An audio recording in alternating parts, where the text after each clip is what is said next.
All right. It's that time. We back. We back. We back. We back. We back. We in here.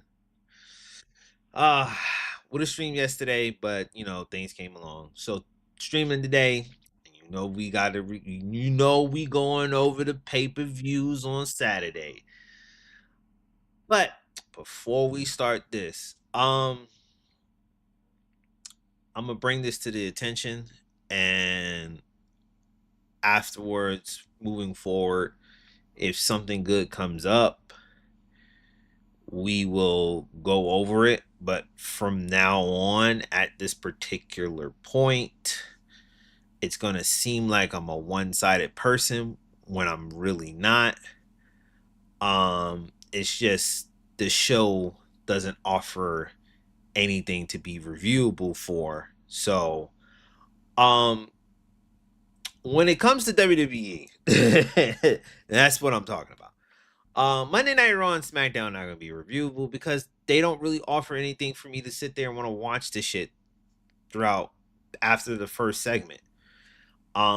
Literally, I can give you a scoop on that very first segment. Cody Rhodes come out and he sat there and he was in the ring. Um, did his whole monologue speech like he always do. What do you want to talk about? And then Seth Rollins come out. It was alluding to the end of Wrestlepalooza, the post show, when Seth Rollins came out during Cody Rhodes' what's the name? Post match speech or whatever. By the way, WWE don't do post match speeches like they do like AEW does anymore. I think they know why, because the head of the show doesn't want to answer tough questions anymore. He'd always look stupid on social media. So but yeah, Seth Rollins came out during the post match angle, the post match, not post, the post show. He came out on the post show, and Cody Rhodes and Seth Rollins had a stare down. So then they get on Monday Night Raw to allude the whole situation of the showdown to alleviate the point of Crown Jewels, because Crown Jewel is going to be on October 11th, and then the following Saturday we're getting Wrestle Dream. Um, Crown Jewel, if you didn't see last year's Crown Jewel, there was a winner for I guess, I don't know, they get a championship ring. So the two champions fight each other, the men's champion and the women's champion, they fight each other and then they get a ring and whatever. Um, yeah. So, all in all, and they're not going to be in Saudi Arabia, they're going to be in Perth this time, and that'll be happening in a couple of weeks.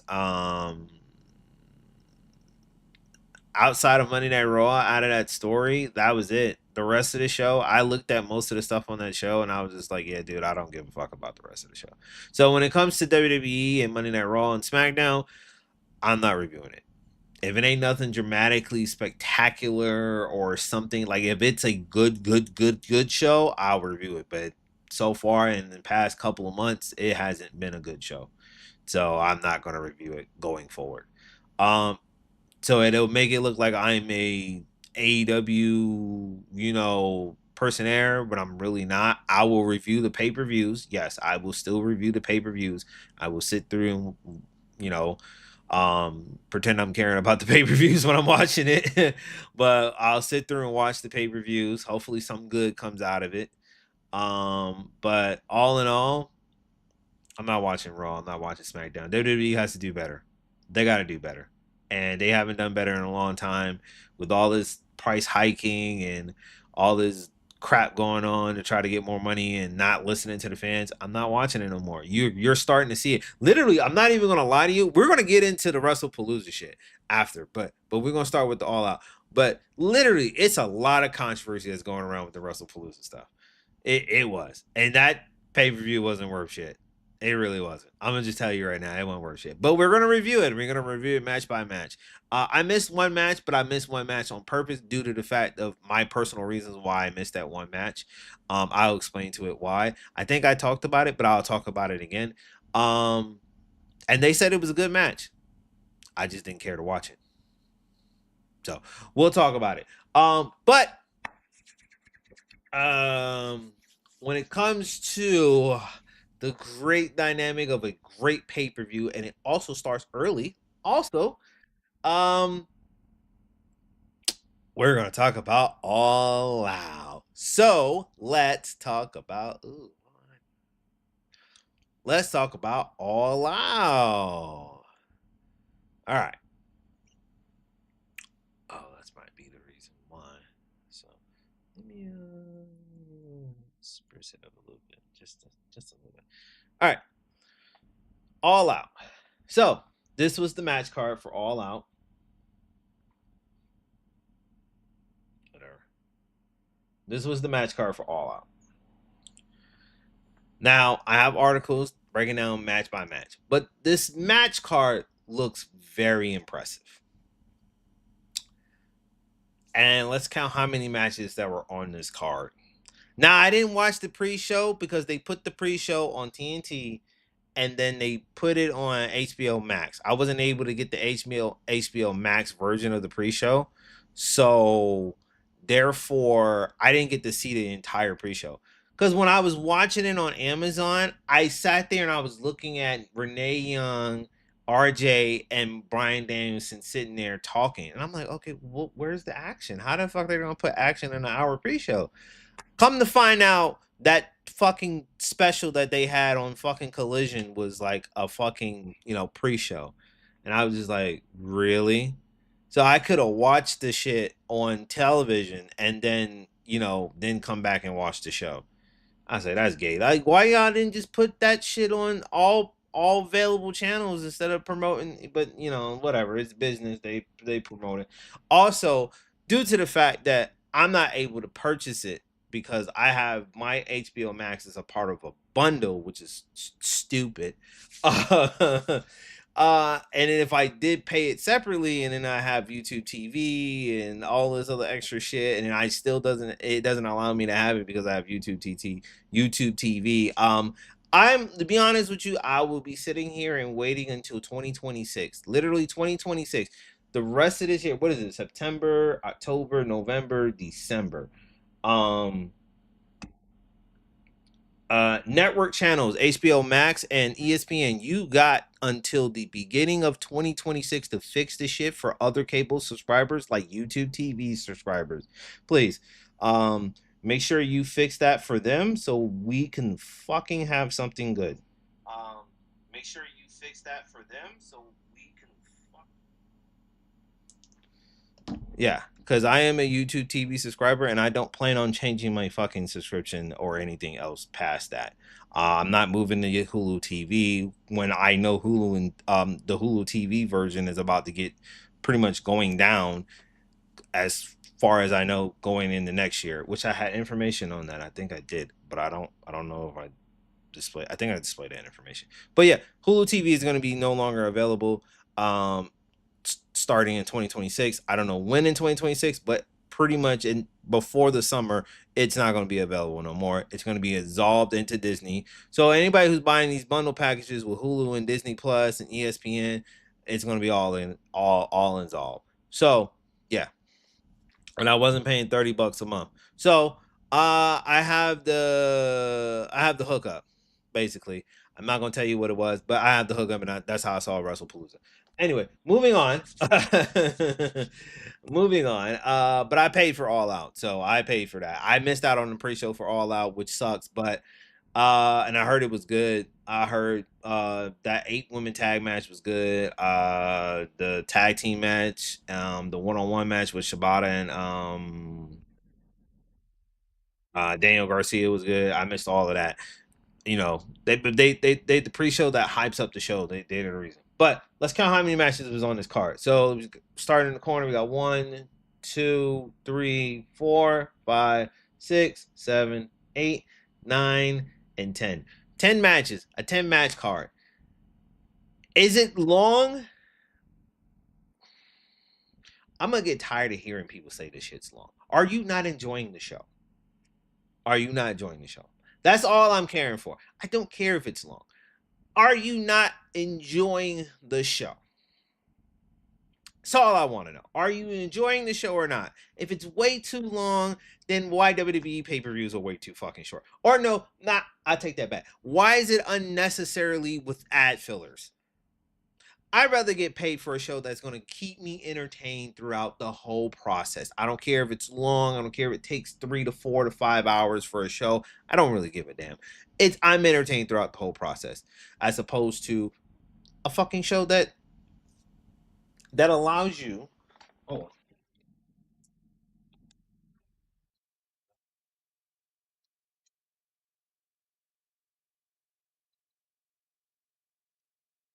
um, a fucking show that allows you to be filled with a fucking bunch of ads, bro. I'm not. No, we're not doing that. So, um, yes, the show was long, but I didn't really feel like the show was long to me. I felt like I was thoroughly entertained throughout the show.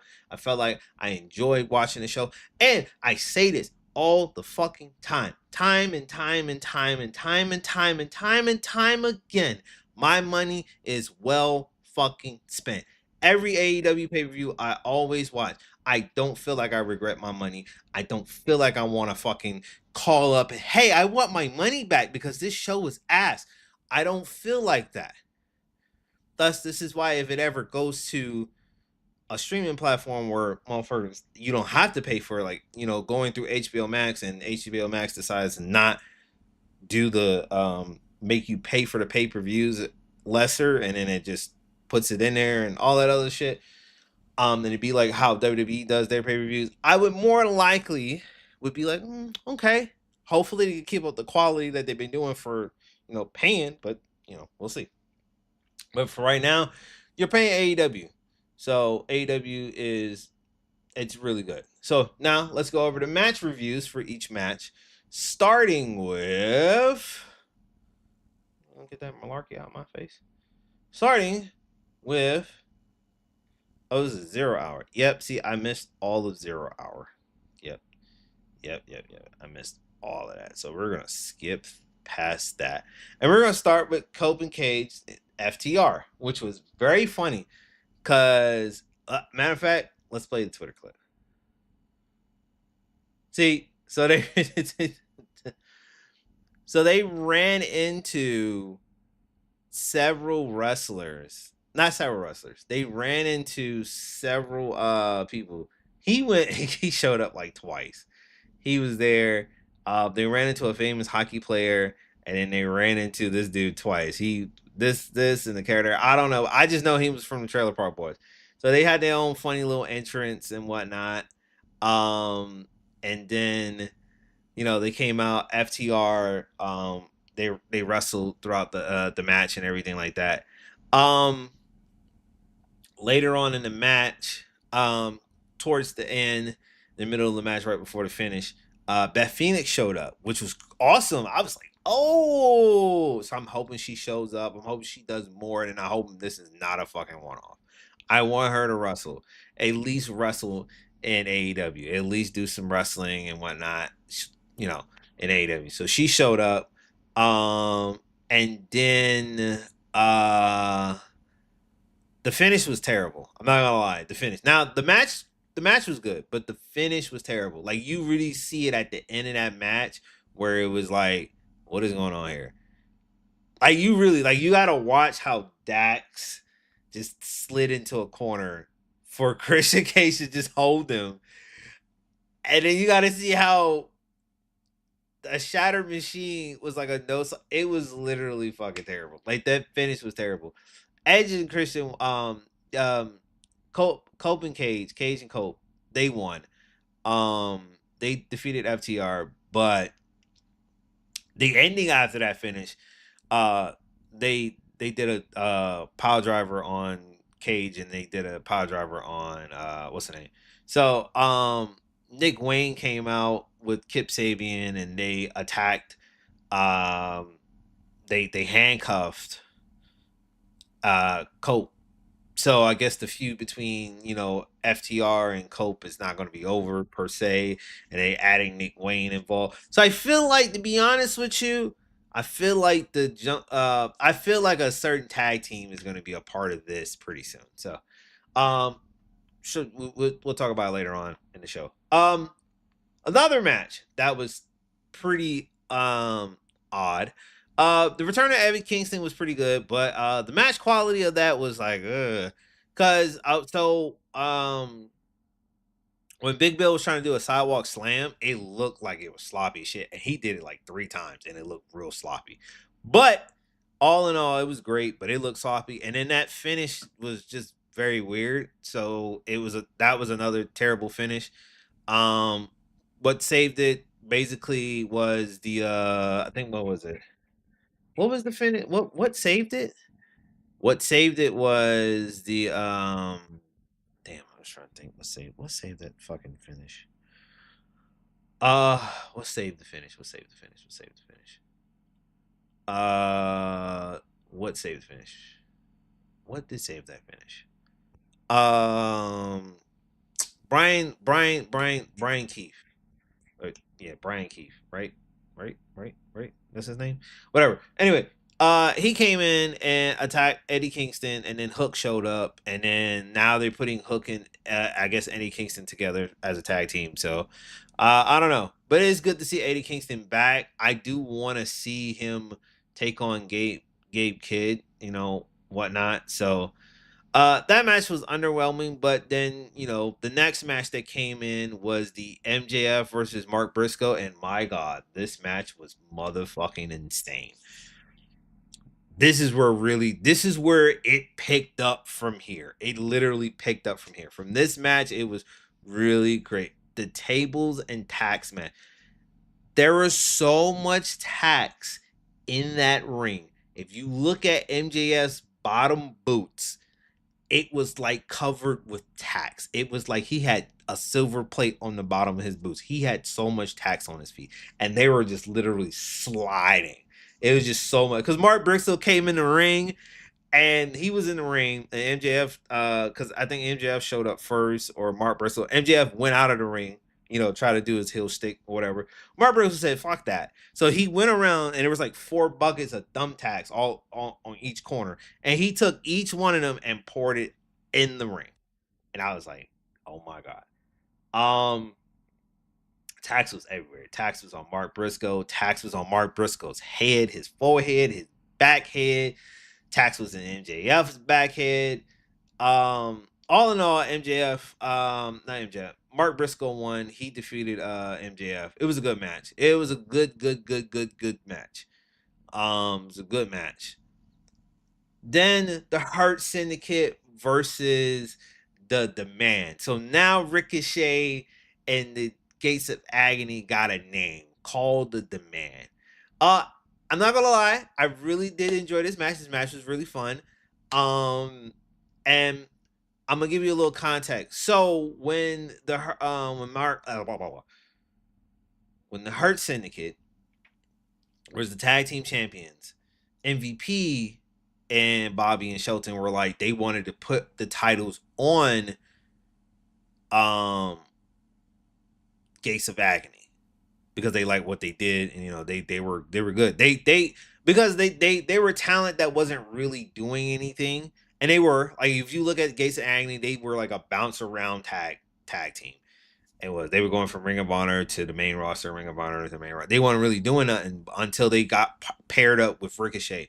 Now they're really looking like something, which is really cool. Now it's like I always liked the Gates of Agony when they were paired up with Brian Cage. It was cool, but I was like, okay. Then that went away. I thought Brian Cage and Lance Archer was, a great tag team. I haven't seen Brian Cage. I don't even know if that dude is still on the roster. Matter of fact, let's check. Let me do AEW. Let's check. Let's see roster. Let's see. Is he still on the roster? I haven't seen him on there. He's still on the roster. Yeah, he's still on the roster. Yeah, and he's part of the Don Callis family. So that means he's probably injured. Buddy Matthews, he's injured too. I'm trying to see when he's supposed to come back. When is he supposed to? And then Chris Jericho's still here. So Danhausen, yeah, he's still on there. So Do they have? I want to see if they have Ray Phoenix name on there. That'll let me know they really.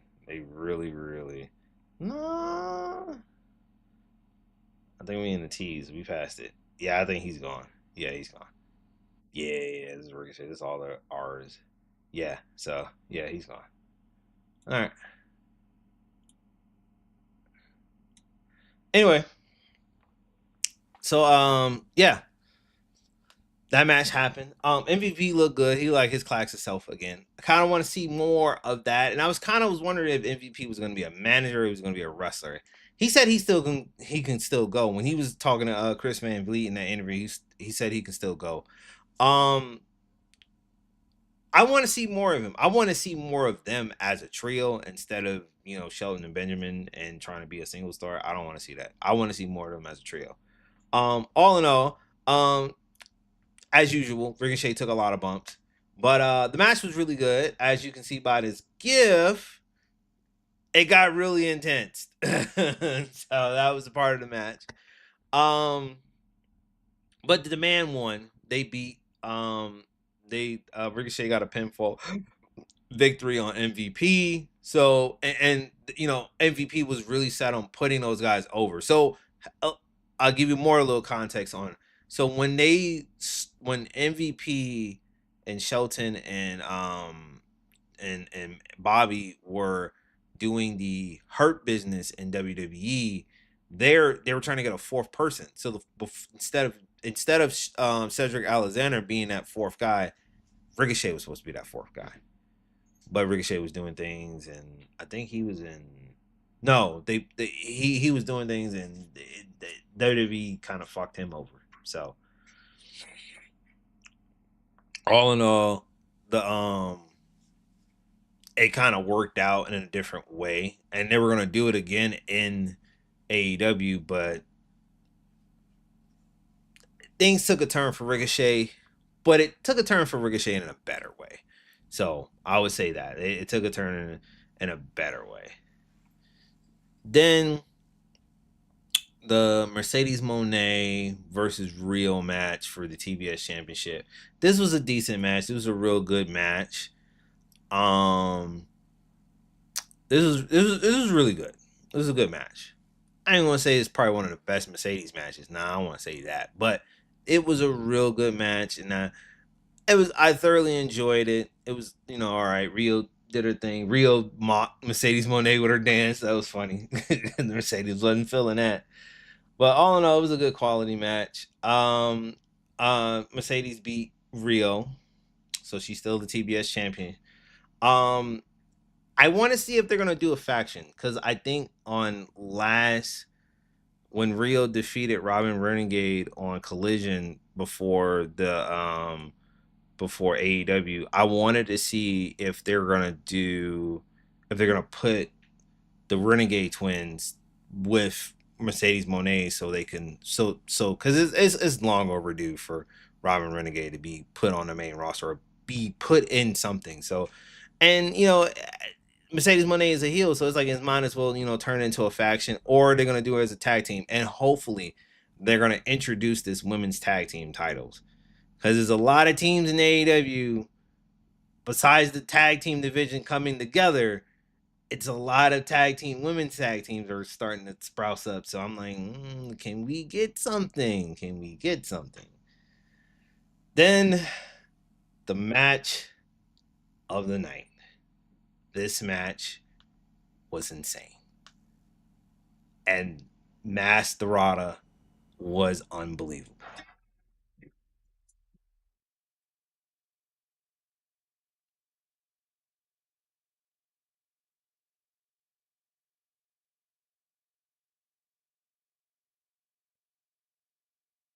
This match was unbelievable. I was already anticipating to get the Okada and Takeshita match, just a one-on-one for that title. Adding Masturata in this whole situation, at first it was like, but in reality, he really showed what the fuck he is about. And I'm not gonna lie to you, the partnership between AEW and CMLL has been one of the greatest looking partnerships of all time right now. it has been looking very well for CMLL. They actually are beating AAA, while AAA has been acquisitionized by WWE, and all WWE wants is the Iguana Man. They don't care for anybody else on there. And they just made a guy who really is an intercontinental champion, but he's your AAA champion. And I'm like, well, what are you gonna do with Vikingo? And then it's like, you're not gonna do nothing with him. I was like, if they don't do nothing with Vikingo, I'm like, well, hey man, come to AEW, bro, because you was well celebrated over there. You had your best matches over there. Come to AEW. Or you can sit there and listen to Rey Mysterio and be like, well, and then just be a second rate, because Rey Mysterio is Rey Mysterio. You know what I'm saying? His greatness was defined by Vince utilizing and seeing dollar signs out of Rey Mysterio with the mask, but his talent is what put him over as well. He was already that. So his talent put him over, and the mask was a seller.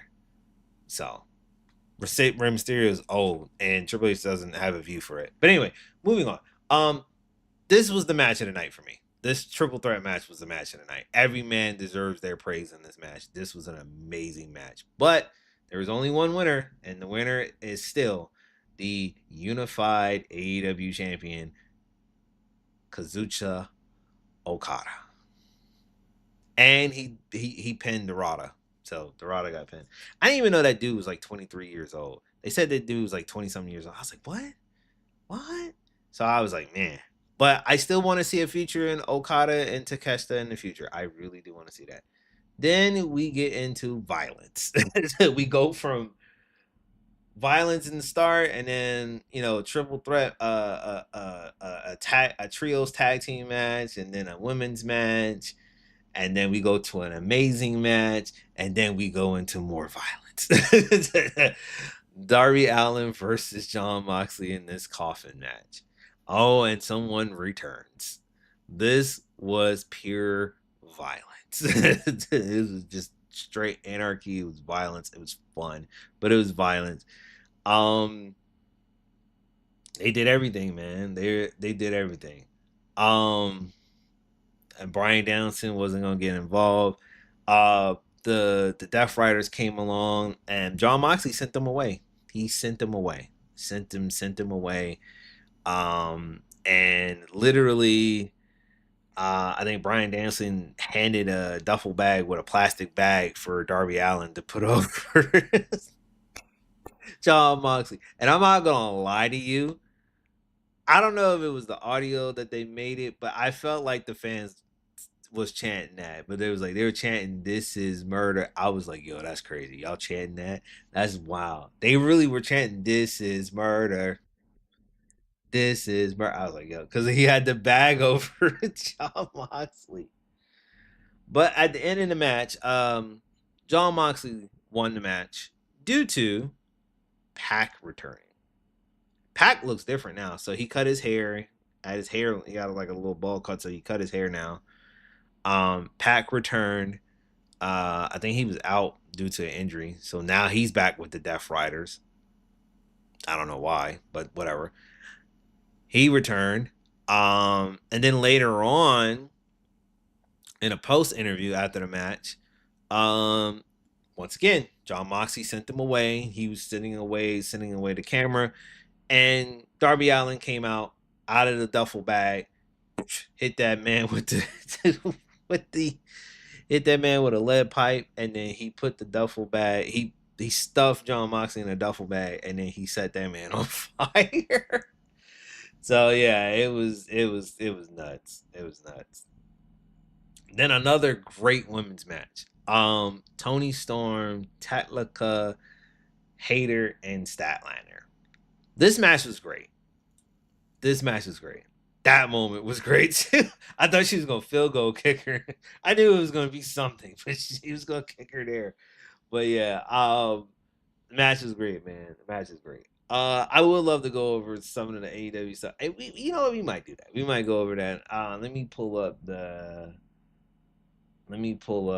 the hold on. Let me pull up Instagram thing and we can go over some of the stuff for AEW.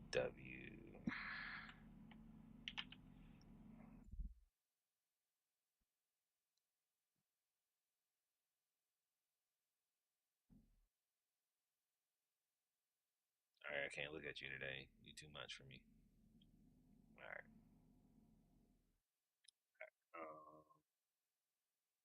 Where did we start? Where did we start? Let's start.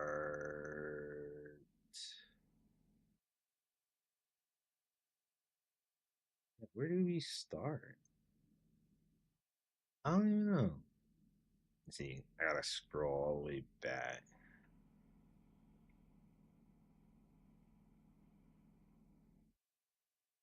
Okay, we can start from here. We'll start from here. All right, let's go back to that. No, no, no, no, no. Oh, boom. Yes. So Fatal Four Way was great. Tony Storm, everybody hit their spots. They had like incredible match spots. And then a shock win. I didn't pay attention to this when I saw it. But I looked back on it. Willa Uter came out and was talking to Chris Statlander before the match started. He said something and then she was like, shoot him away. I didn't realize that happened. So then when I looked at it and I saw it, I was like, oh. So Chris Statlander defeated Tony Storm with a seatbelt move. It was shocking. And I was saying to myself, I was like, I don't think that meant to happen. But that's the ability of AEW. When they shock you, it might be either they planned this or they didn't. Either or, it was a shocker for me because I didn't know she was gonna win. I thought Tony Storm was gonna retain her title or Jamie Hayter was gonna become a two-time AEW Women's World Champion. But they gave it to Chris Statlander. It's well deserving. She's been there since the beginning of AEW's inception.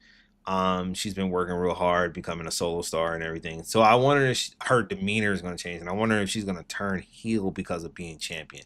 So want to see where this character development is going to go down the road. Really want to see how that's going to go. And I feel like her being champion, I feel like she should turn heel. I feel like that's what should happen. She should turn heel. Um, then another match quality of the night.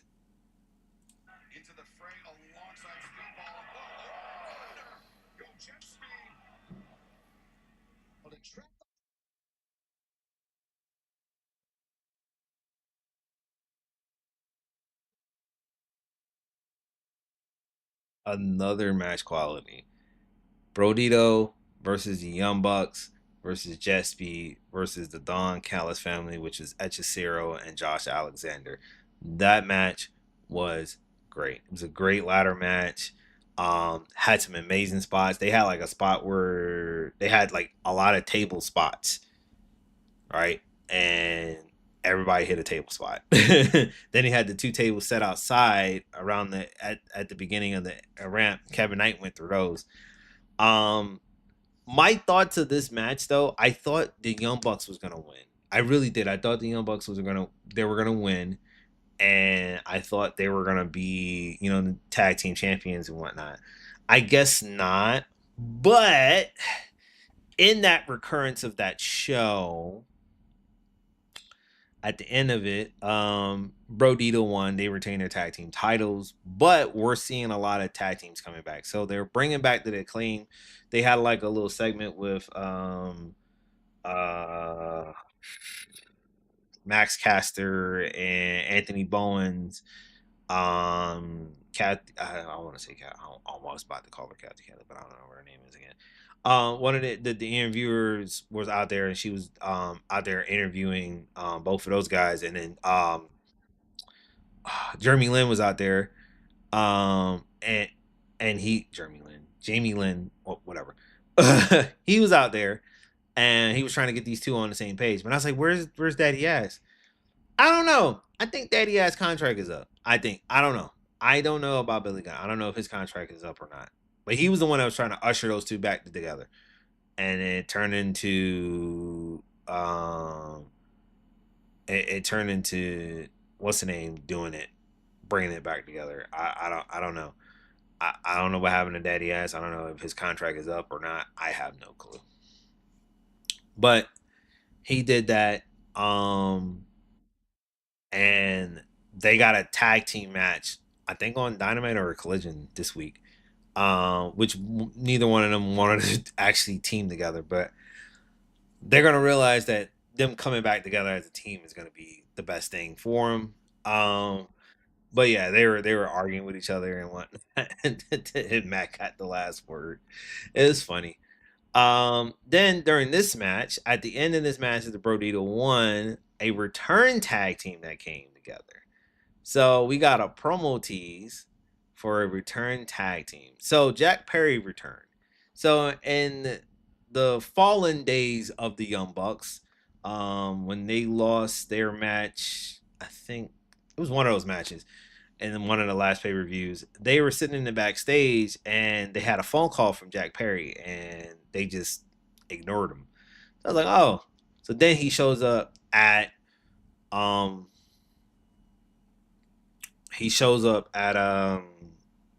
at All Out returning, and then he was attacking the Young Bucks. The Young Bucks went back. They were going back and forth, attacking, right? So then they were at a moment where they're about to give Jack Perry the V checker. He was laughing. So they played a vignette where, even though we saw Luchasaurus like a week ago in a tag match, which was insane. That would have been a great moment if we didn't see him come back and he had came back at that point. That would have been great. But anyway, um, they played a vignette of Jack Perry pretty much bringing back Luchasaurus alive, and then he showed up. The lights went black. He showed up, and then they were in the ring and they were wrestling each other and they was beating it. And then um, Jack Perry looked up at um, Kill Switch and he took the belt off and he threw the belt into the crowd and he went back to being Luchasaurus. And then they played the Jungle Express music. So, and all the fans were just doing waving because that's what they used to do. I, for me personally, though, I don't want to see that. I wanted to see those two as a heel tag team. I want to see what they can do as a heel tag team because Jack Perry's persona as a heel is great, but and Luchasaurus as a monster, he like the monstrous heel is also great. So I wanted to see what those two would have been as a heel tag team with Jack Perry's new character and Luchasaurus, monstrous character. I wanted to see what Jungle Nightmare Express or whatever they were gonna call it be. We might still get to see that. We'll see what happens on this Wednesday. We'll see what happens on tomorrow on Dynamite. We'll see what happens. But other than that, this was a good match. It was a great pairing. But the tag team division is starting to get real good. I feel bad though because the Hurt Syndicate was like, "Where's the real tag teams? We wanted the tag teams back," and I was like, "Well, yeah." So I don't know, man. I don't know. And then the main event. Now, let's play this video first. But how much does Hangman Page have left? Hangman maneuvering himself.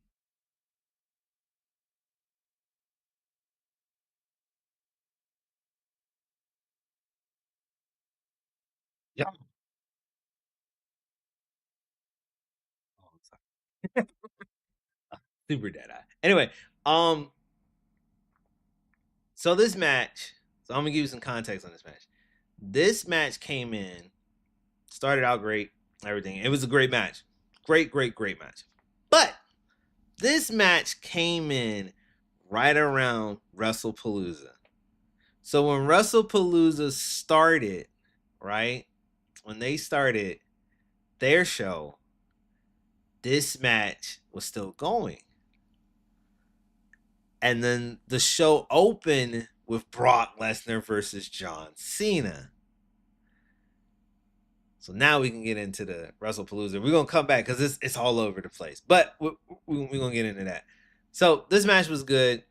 It was a great quality match, great sellers. Kyle Fletcher did an incredible job out there. I hope his neck is really not banged up, but he did an incredible job, and he showed that he can be a main eventer, at least a top tier star. Shout out to Will Ospreay and his friends, but he was already a bona fide star when he turned heel and cut his hair, and he wanted to look nothing like Will Ospreay or be associated. I feel like the Aussie. I know a lot of people love Aussie Open, and they wanted to see that tag team. Maybe they'll come back together one day, maybe, but they got time because they're all young. Like, Will Ospreay's 30, Kyle Fletcher is still in his 20s. And Mark Davis, even though he's probably the one that's like old and he's banged up, but Will and Kyle can come back together maybe one day. Right now, I think their separate paths it's pretty much it's set in stone. When Will Ospreay returns from his neck injury, I feel like they're gonna be, good for main event showdown in the future. And this put Kyle Fletcher into that spot where he can be main event material. And in the post interview when they interviewed Hangman Adam Page, he said he was probably that star. He just wasn't taking that title from me today. But yeah, it was set in stone. But Hangman Adam Page has defeated Kyle Fletcher, and Hangman Adam Page is still your AEW world champion. The match was incredible. That was one of those moves that was just it was just crazy. It was a lot, man. It was a lot. All in all, the show was, like I said, 9 out of 10, man. 9 out of 10. Probably like 8.5 because of how the two matches started out and how they finished. But all in all, the show was still worth $50, and it was worth my money. So I wasn't upset. I'm not gonna complain about it. But now let's go back to how Wrestlepalooza started. This match was still going on, and these are let's hesitate. These are your match cards. This is what Wrestlepalooza looked like. Cody Rhodes,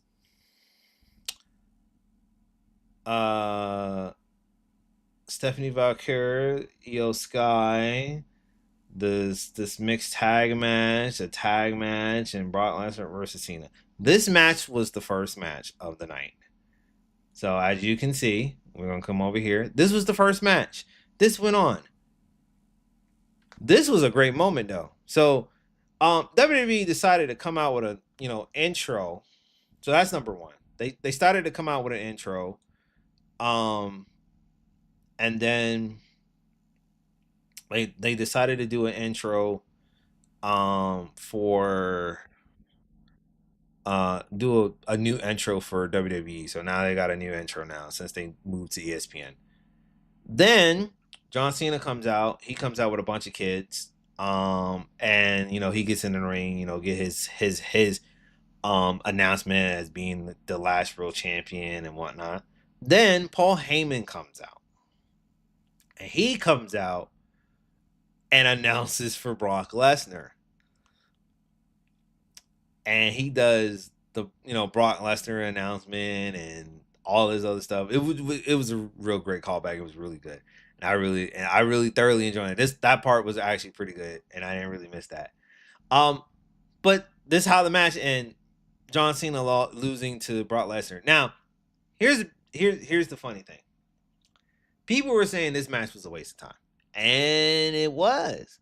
But here is funny. You know what's so funny about it? This match ended so early that this match was still going.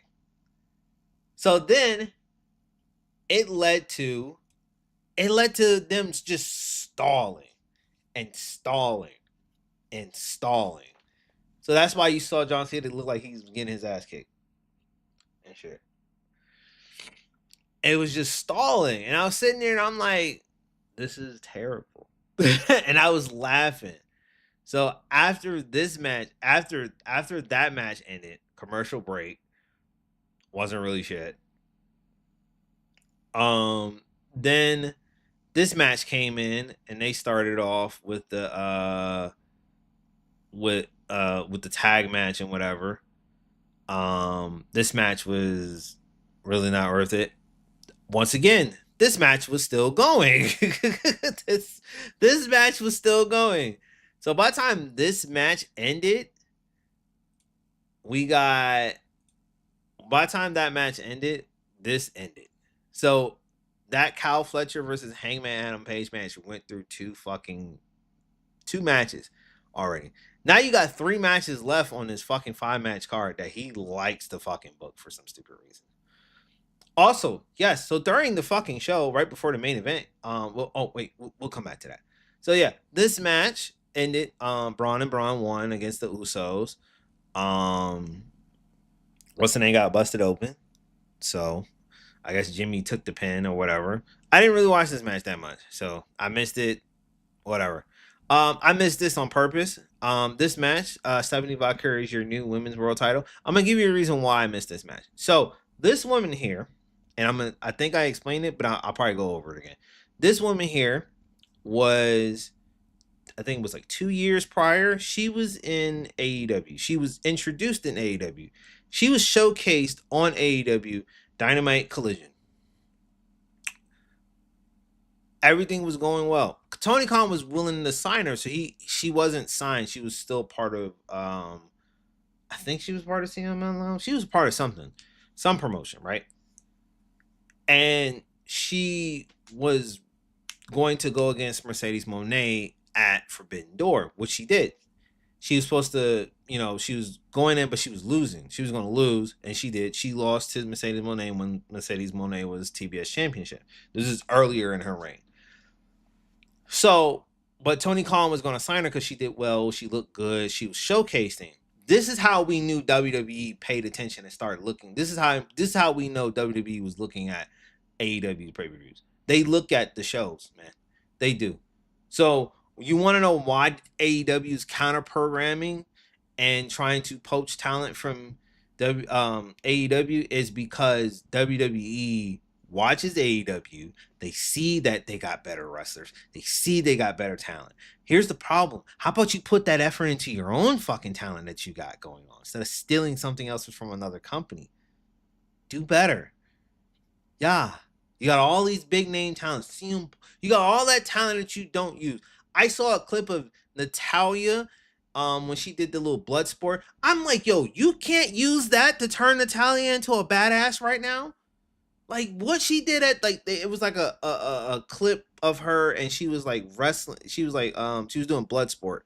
And she looked like a total badass. She looked like a total badass. I was like, she looked like a wrestler. Like she should be out there wrestling. And her persona should be a badass in wrestling. Like no one can out wrestle her. She should be like the Kurt Angle right now in wrestling. She really should be like the female Kurt Angle right now. Chad Gable should be Kurt Angle. Somebody needs to be the wrestling machine Kurt Angle. But instead of that, you put Chad Gable and you put a mask on this idiot. Now you put a mask on Ludwig Kaiser, who should have been another fucking star on his own. Now he looks like an idiot with a mask on. Pete Dunne, I don't know where the fuck Pete Dunne is. That nigga hasn't looked great since NXT. I don't know who the two idiots are in the match, and I'm hoping it ain't Pete Dunne and fucking what's the name. Because if it is, I'm going to lose it.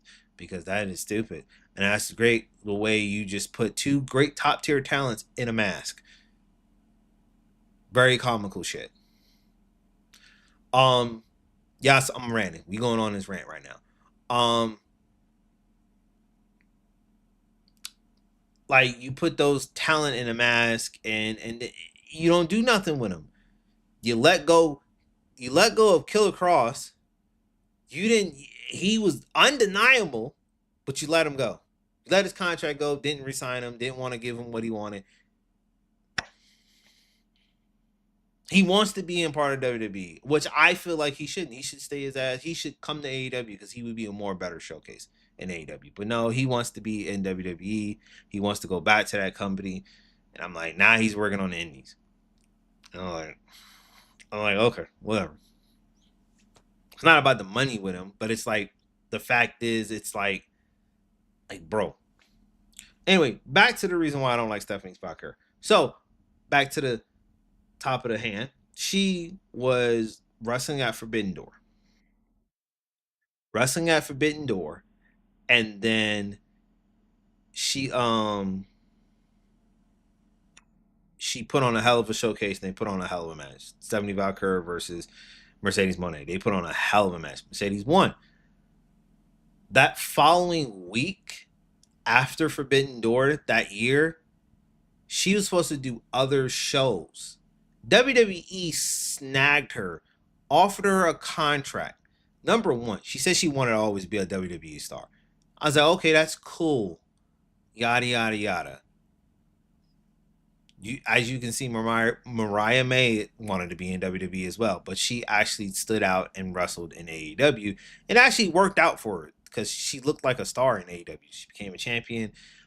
She got to work real close with Tony Storm. She really climbed up the ladder. They put a lot of faith in her, and then she left.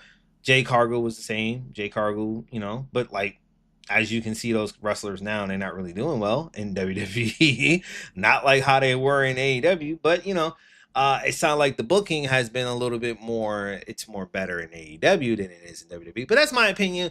I'm not gonna get into that. But long story short, the way they booking her, they made her look like a superstar until we see what they're gonna do with her as champion right now. Anyway, moving on. So, yeah. So she took the offer, abandoned everything that she was supposed to do, undermined everything that Tony did for her, put her on the show. She would have never even got that WWE contract if it wasn't for Tony putting her on the shows, showing her off. It's not, no, WWE was not looking at her. They wasn't paying attention to her. WWE don't pay attention to stars because she would have been. They would have made her an offer a long time ago if they really wanted her. They wanted. She showcased very well, and they were like, "Oh, we need to get her before," and she's not under contract. They're not going. We need to snag her before AEW decides to do it, and literally, they did. They snagged her before AEW decided to do it. So I was just like, great, great. So she abandoned everything that she had. She had a lot of things lined up before she had a lot of things lined up that she was supposed to do, and she abandoned it. She left everything, and she sat at home for like a month or two, and then she showed up in NXT. So from that point on, I was like, oh, so that's that, and then it's like, I don't see anything about her seeing. They don't really. She don't mention about AEW. It's like her time was just a blimp. You know what I'm saying? Like, at least look, I would like her if she. I would like her in everything that she does if she admits that she's thankful for Tony giving her the opportunity to showcase herself. That led me to getting signed to WWE. If that was then I'll be like, all right, I'll be a fan of you again. But until then, it's fuck her. I don't care about her. Same thing with Penta and same thing with Ray Phoenix. It's fuck them. I don't care about them dudes. They wanted to go to WWE after Tony put a lot of investment into them. Fuck them. I don't care. When I and it sounds like I'm an AEW hater and I'm an AEW enthusiast or a WWE hater or whatever. I don't care. I don't care what it sounds like to y'all. Read that line. I'm not talking to casuals. Go over your head. Go in the corner. Go watch something else. Come back when it's hype again. For wrestling fans, we know you left the show. You should not. You left the show. Tony put a lot of investment in you guys, and then you decided to say fuck it now. But as you can see, I'm laughing because they're not really doing that. Look at Ray Phoenix. They ain't doing nothing. Motherfuckers barely being on the show. Look at Penta. That man ain't doing nothing. Rusev. Aleister Black. Now where the fuck is he at? Like, you know what I'm saying? Like, but y'all niggas wanted to go back to WWE. Go back to WWE to sit at home on the shelf, or go back to WWE and sit and cater. Amazing. Good job. So I didn't watch this match, and I was like, fuck this match. I didn't care. But she's whatever. She's the women's world champion. I didn't care for this match. But this was the best match on the card. Confirming to everybody else around on social media, everybody else around the world. I wouldn't know because I didn't watch it and I didn't care to. This was the best match on the card throughout the throughout the whole show. And she won. This match, I watched this. This match was it was alright, but it was unnecessary once again.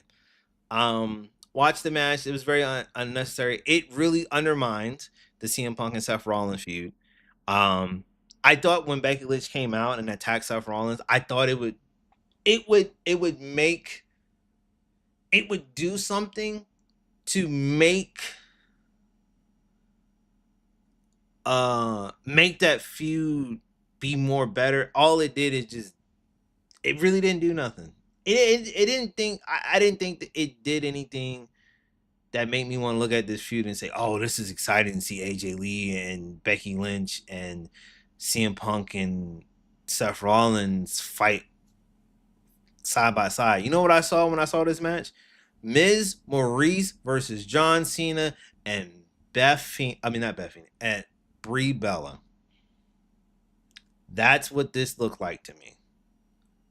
Although the wrestling was a little bit more better, but throughout the match it was just that I kept seeing this is a Miz and Maurice match. This looks like shit, and it did. It looked like shit to me, and when I saw it and I said it, I was like, yeah, this looks like ass. It's like all the way ass, and then this feud just died with me.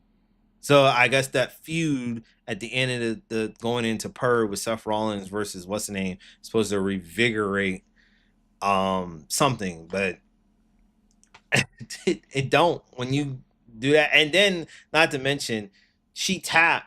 So it's more like it's giving more character to Becky Lynch than it is AJ Lee, and I mean more character for Seth Rollins. It's not really doing nothing for him. It really ain't. I don't know. That's why that Monday Night Raw promo didn't feel like shit. I was like, man, this is like ass. This was a fucking throwaway match. It really was. This was a throwaway match. He won. It didn't really matter because he won. It was a throwaway match because they didn't do nothing with it after this. Like literally, if you watched Monday Night Raw last night, this was a waste of time. This was a waste of time. Now, here's the funny thing. This was their first PLE on the pay per view. Now, well, before we get into that, this also came in right before this match.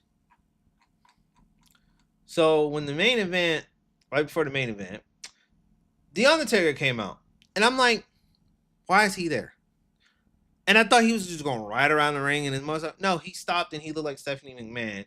I get what that was supposed to be. It was supposed to be a play on the fact that he did when when the Undertaker was at ESPN, I think First Take or whatever, they were at a show. They were in the ESPN studio, and Undertaker and his wife, I can't think of her name right now. His wife was there, and Triple H got on a video call and said she was getting inducted into the Hall of Fame. Michelle McCool. So I guess this was supposed to be a payback for Triple H. So he came in and he sat there, and she didn't know that she was getting inducted into Hall of Fame. So he was like, "Yeah, so you're gonna be inducted into the Hall of Fame." She was just like, "Yeah." So and he got on the show. So like, yeah, my wife was very mad at me for. I was like, all right, whatever. But yeah, all in all, man.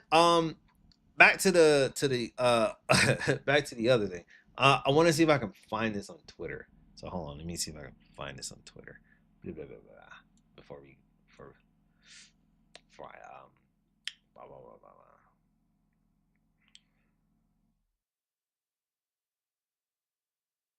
Oh, oh,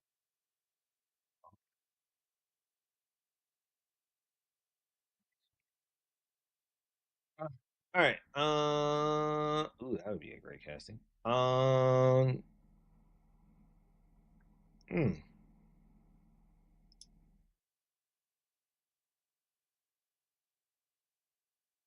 wonder how that build is gonna go.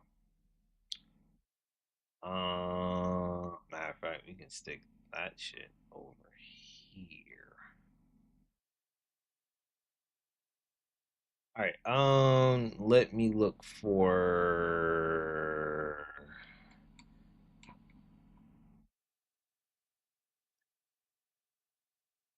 HOG. Nice.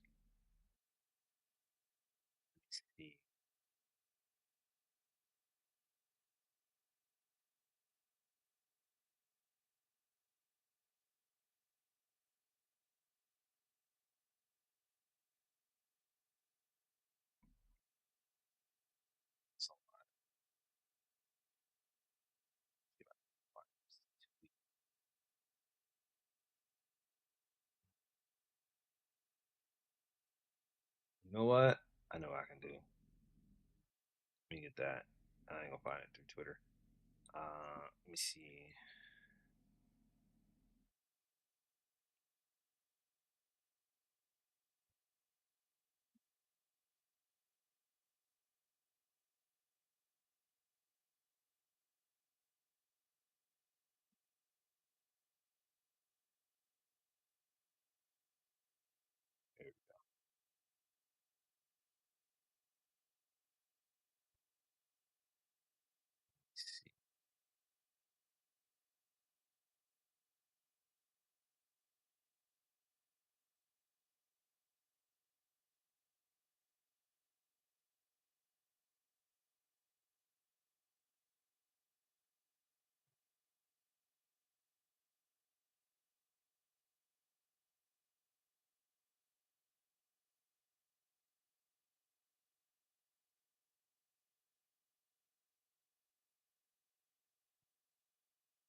I'm trying to find this article.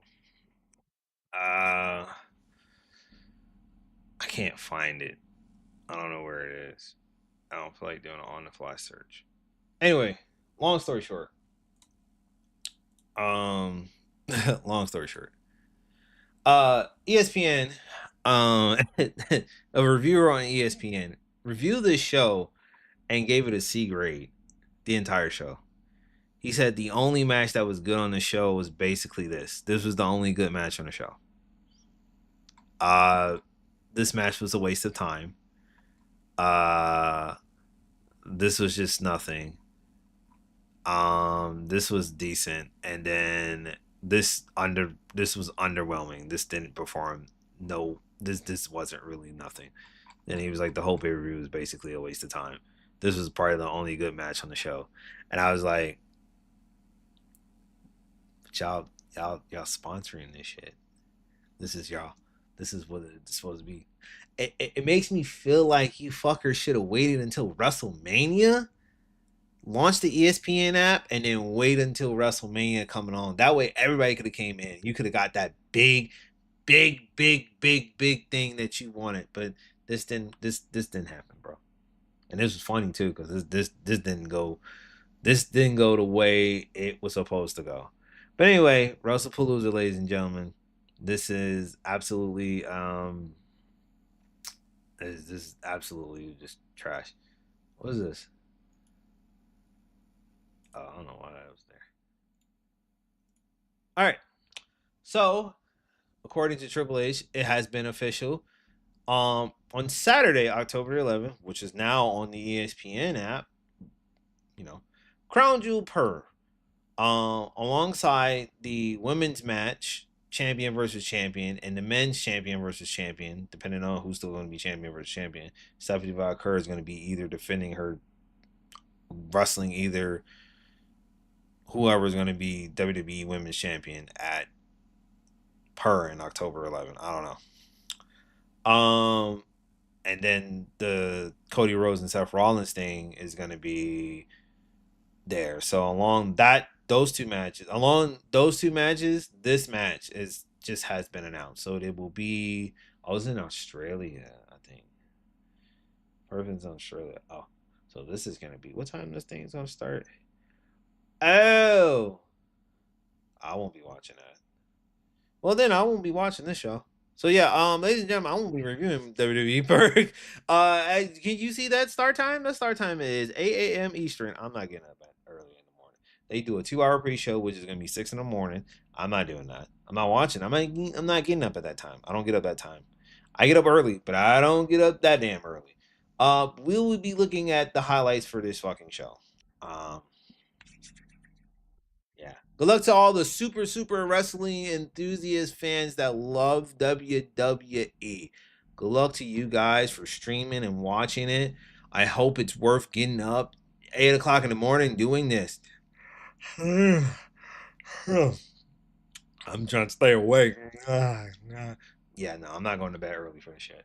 But John Cena versus AJ Styles has been announced, and Basically, AJ Styles is pretty much just going to carry this hold wherever this feud is going to be. It's going to be one of those matches.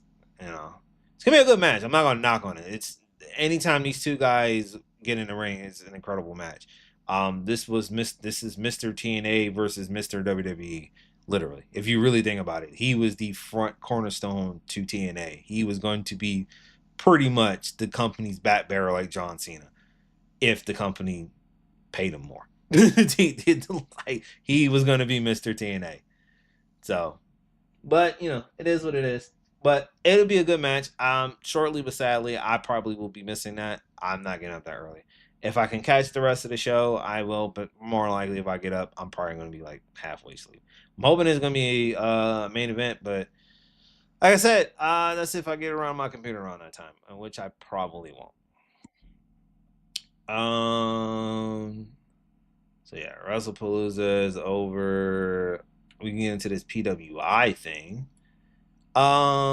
So PWI has just dropped their 500 top wrestlers. Now, their top wrestler, PWI Wrestler of the Year, or whatever, yada yada yada. 35 years of PWI wrestling. They dropped their list of the top 500 wrestlers throughout all companies. Um, so that's great. So we're gonna look at the top 10. I saw more list in there, uh, but then I didn't get to see the top 100. It was too much long, and a lot of people were putting certain people there, so it's like it's whatever. So, um, number one is Cody Rhodes, I guess. Number two is John Moxley. Number three is Gunther. Number four is Hangman Adam Page. Number five is Hirogoki Goto. If I butcher that up, I'm sorry. Number six is Jay Uso. Number seven is Swerve Strickland. Number eight is Seth Rollins. Number nine is Mystical. And number 10 is Will Ospreay. All 10 participants is on the cover of the PWI. So if you're going to go look at go to buy the PWI or whatever when it comes out, or if you want to read about it and read the article on all the 500 wrestlers that's on there, you can. I saw that MJF is at 30. I think what's the name? Oh, Kazuchika Okada comes right after fucking Will Ospreay at number 11. So I saw a couple of those guys up on there. But look, I want to count how many WWE stars is on here. It says 1, 2, 3, 4. 4 WWE stars in the top 10. Let's see how many AEW stars are. 1, 2, 3, 4. 4 AEW stars at the top 10, and then a New Japan and a CMLL. There are no AAA stars. So it's starting to look like I got to throw some shade at it. It's like WWE, like you bought this company and you didn't really do nothing with it, while another company is working in partnership of New Japan and in partnership of um CMLL, and they're looking 10 times better on the show. So I don't know what's going on with that, but yeah, the last time I watched a AAA show, dude, there was a dude, I don't even know what his name is, but it was like a reference of hamburger, and I was like, you got to be fucking kidding me. Like the name was crazy, and it was like some fat dude, some out of shape dude that looked like they just threw a t-shirt. Like he might be a great wrestler or whatever, but he looked like a Mexican that serves you them hamburgers out of a local joint at the gas station. Like his name was just crazy, and I was like, bro. And WWE so infatuated with this Iguana Man, and I'm like, why y'all so obsessed with this dude? What is going on here?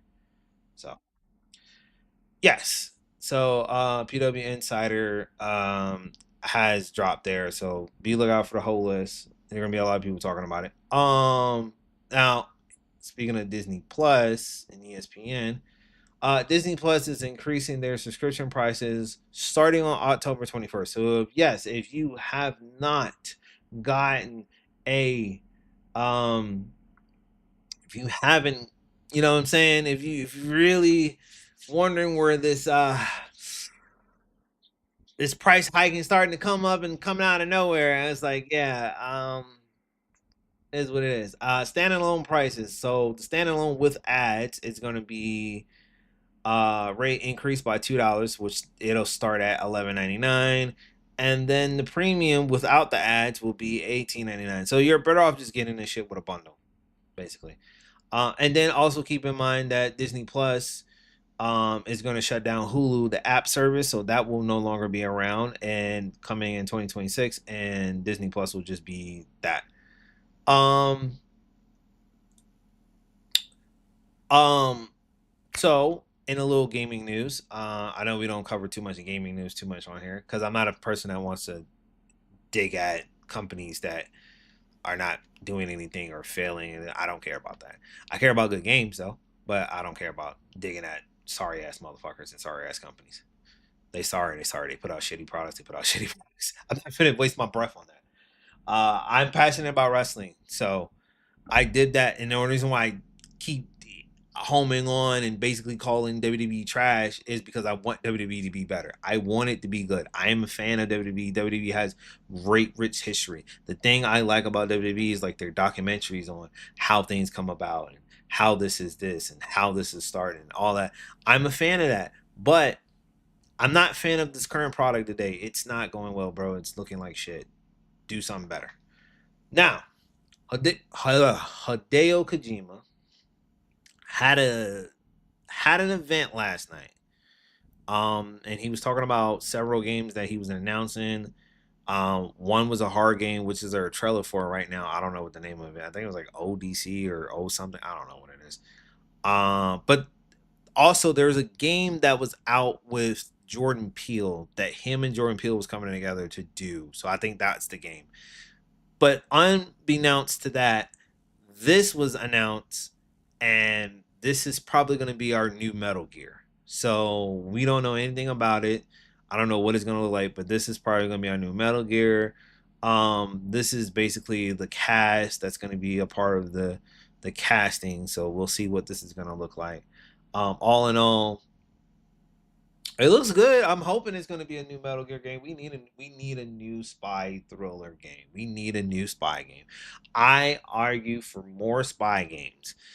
I look, it's the rise of these Souls games is coming around. I'm like, bro, I need my hack and slash to return.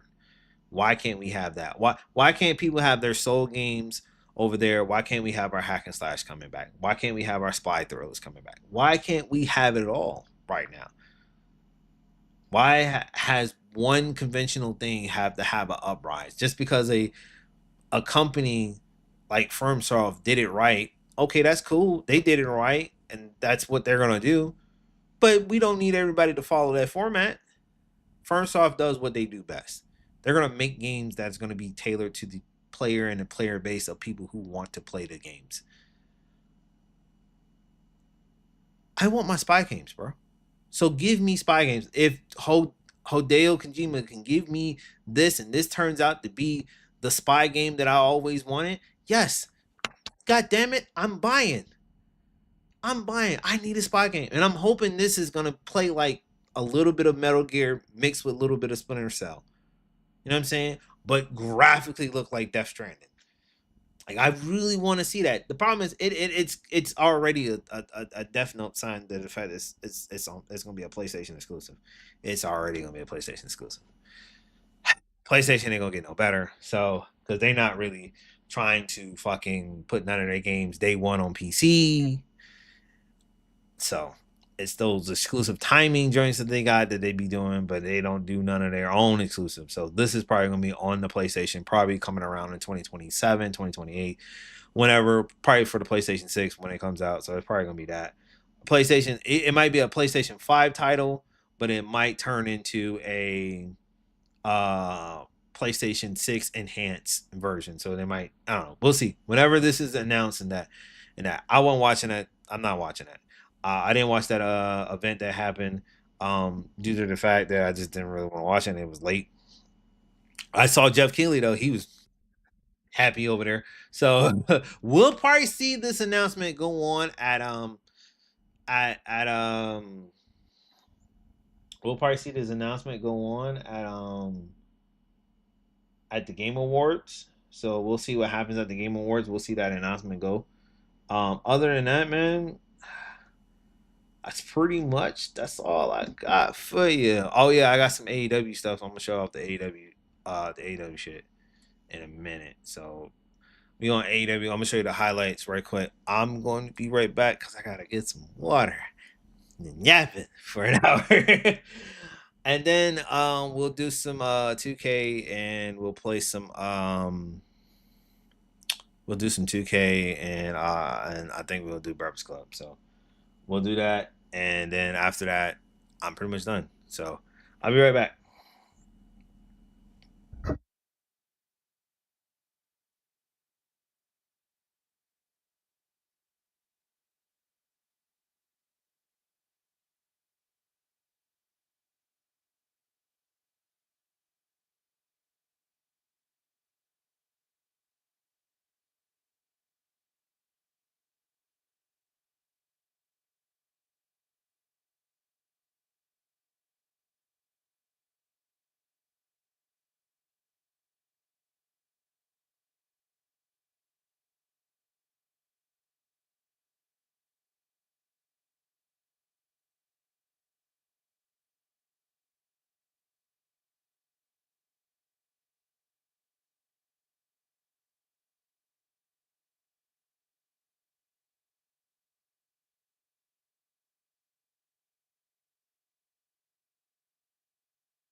Be back. Let's watch some of this AEW highlight stuff, and then we're gonna move on to the game. So remember I was telling you the little the what's the name? So this is how this are.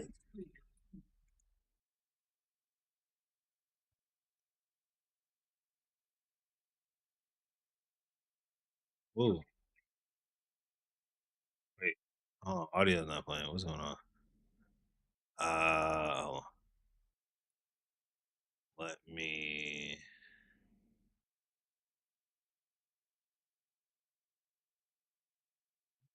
Oh, look at Daryl Silver. There you go. Silver, the history. There you go. Come on. Yeah, Wendell Clark. Toughest man alive, the toughest hockey player ever, Mr. Maple Leaf, my favorite hockey player of all time, Wendell Clark. Wendell Clark. Boys, go for the throat out there tonight. We will, Clarky. Can I call you Clarky? Clark, it is. I can call him Clarky. I can call him Clarky. I can't believe you didn't say hi to Wendell Clark. You weren't even friendly to the guy. He's a legend. What's your... Bubbles? Hey, Bob. I just want to say good luck with the big fight today. You know, if you need any help, I sort of... No, we got it. We're good. We don't need your help. What are you doing?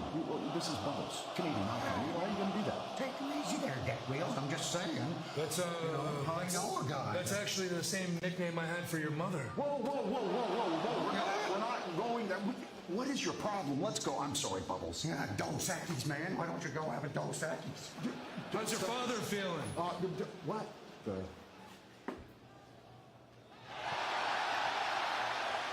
I don't even know who this character is. But here's the funny thing. So that's supposed to be the 24/7 championship. And I looked at this shit. I was like, oh yeah. We pointed that shit out when we was watching this shit. I was like, that's funny. I don't know who this character is. I just know the character that they met before he got to this. He played in a little thing called the Trailer Park Boys. If anybody have seen one of those movies or that show or whatever, you'll know where he comes from. It's unknown. Green bastard. What are you doing here? I'm here. I got your backs if anything goes down. Okay, a little bit of advice. Okay. Just between us legendary wrestlers. Start fucking hammering people, no mercy. Wide gouge, a foreign object, check the oil. Wake and bake. Oh, that's musty. Too much chlorine in the gene pool, if you ask me. I'm out of here. Fuck is he talking about, chlorine? He's an asshole. But He's my asshole. Secret bastard. Hammer time! Oh, look. Yeah, they get to sing his music. So, oh yeah, so this was great. This spot was so great. So, if anybody who watched SmackDown that night, John Cena he ran through all of his greatest rivals. He did the RKO, he did the Styles Clash, and then he did the Edge's Spear. The commentators wanted to like not give this man his shine. So they were like, "Oh, he did the Roman Reigns spear, one of his great." I'm like, that was not his greatest rival. His greatest rival was Edge. That man hit Edge and Randy Orton are probably one of his two greatest rivals of all time, bro. Like that was a great rival. So to see this was amazing. This shit was absolutely amazing. I was so excited when I saw this. I was so stoked for this shit, bro. And he did the whole thing. He did the whole thing. Yeah. I was so stoked for that shit. And then the Phoenix.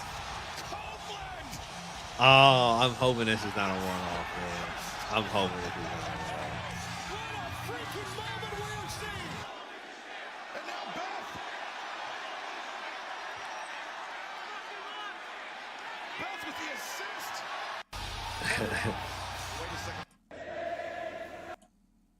All right, so they won. Yep, this is the later of the match. They wanted to end Cope's career. Look at Beth fight. Beth Copeland is not afraid to fight. Beth is throwing hands. She is throwing bombs here. But the numbers once again. Oh my God! Don't do this! No! No! So that's what ended the show. They ended with that because of the fact that the finish of the match was like not good. I didn't realize what his shirt said. While he pointed this out, he was like, "What does his shirt say?" So, and it was a throwback to it's a throwback. What's the throwback? It's a throwback. Oh my god, Terry Funk. It's a Terry Funk. It's a Terry Funk throwback. Terry Funk had a shirt that says "Somebody sucks eggs." I forgot whose name was it. I think it says Dusty or something. I think that's what it said. But it flipped it. It says Claudio sucks eggs. I was like, oh, man. It's just hilarious.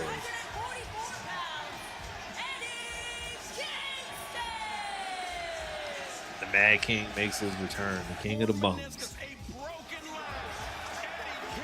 Great, 2 New Yorkers. Yeah, like I said, that match was very underwhelming. But see, that's how this finish ended up. Brian Keith was somebody that Brian Keith tried to model his career after. Well, you talk about New York, and then Hook with the Avrax jacket, the New York staple classic.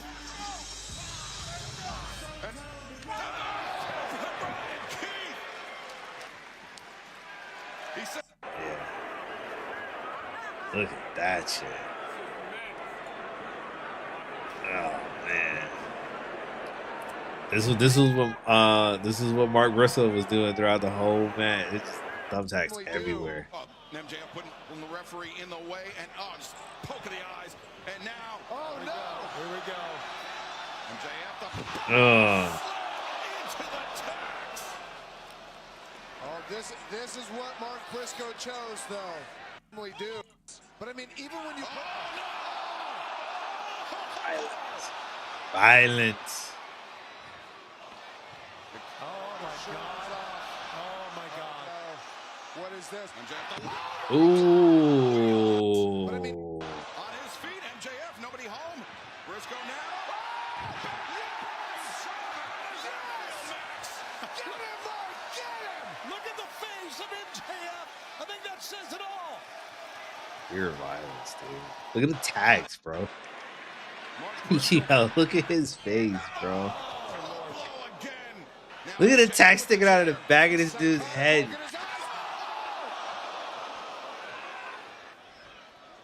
Lord of mercy. It was just a very violent match, bro. The froggy bow through the table. Table full of tacks.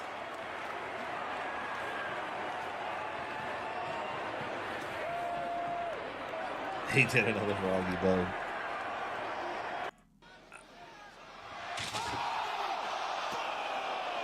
Hit MJF with the J Driller.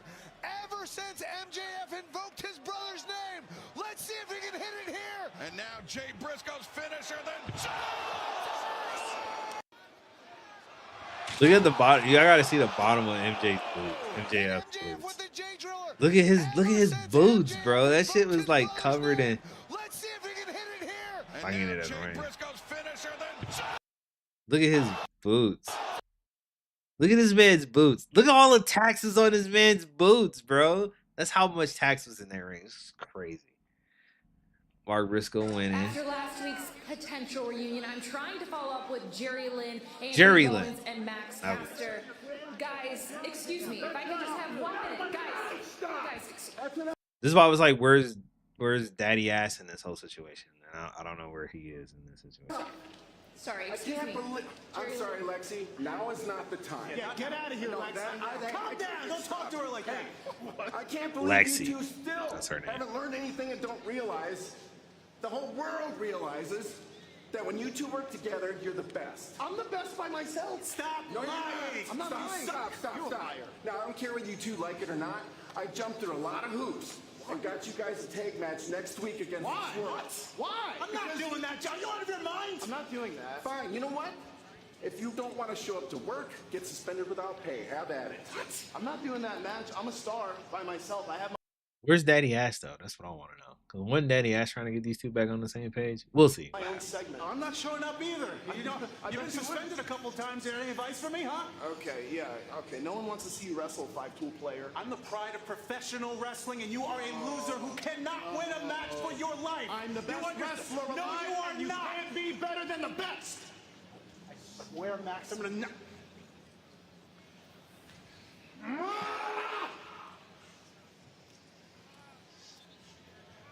he might need bigger lats. Trios match. Look at Ricochet. His face is on table now. Well, the body shots are to no avail.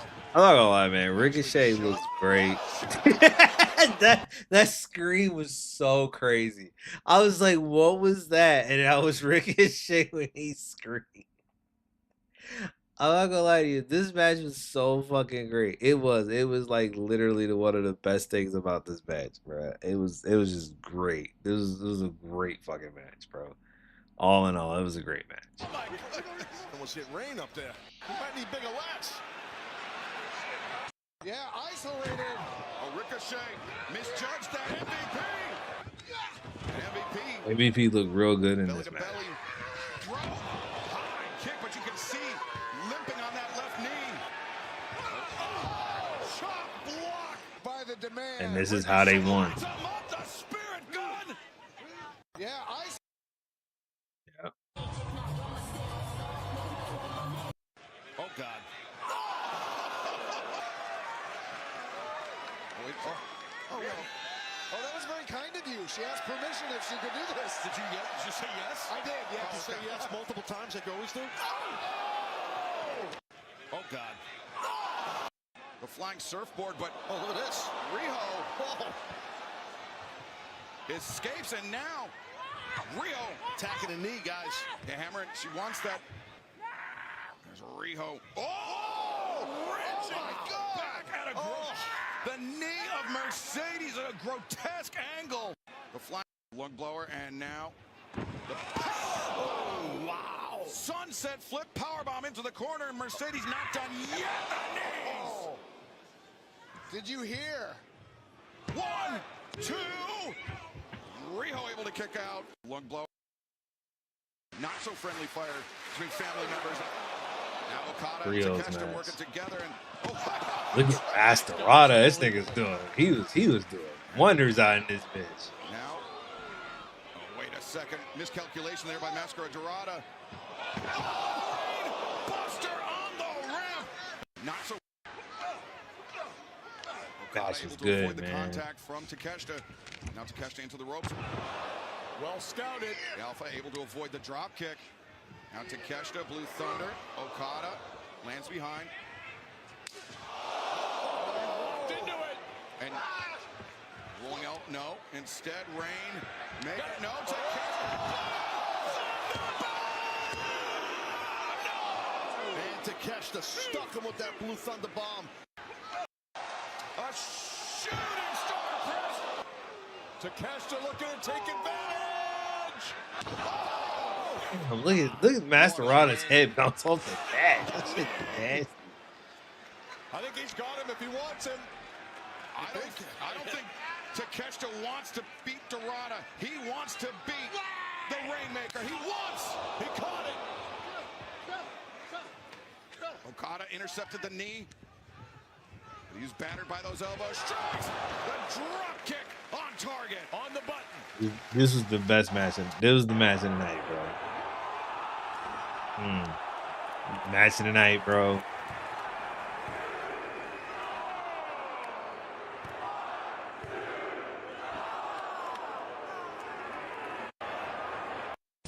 I don't think this will do anything to ease the tensions between these two elite level athletes. Takeshita's livid at himself, you could tell. And Don is delusional. He just thinks they're both having fun. I don't know about that part. I didn't even do that. All right, where we at? We was at yes. Oh, that's what he did. I didn't see this part. I had these battles during his match. This nigga just fell off this nigga on top of the stage. Darby Allin is insane. I seen that one. That was crazy. Darby, the tope, both men landing inside the coffin. This is after John Moxley tried to cut his ear off. He's got to slam that lid shut on Moxley in order to win this match. Oh, wait a second. Darby And then Darby Allin, yeah, he pulled out the fork. Oh my God, bro. The fucking fork, man. And that joint, like that joint was spewing too. I was like, they got that good with that head joint. Oh man.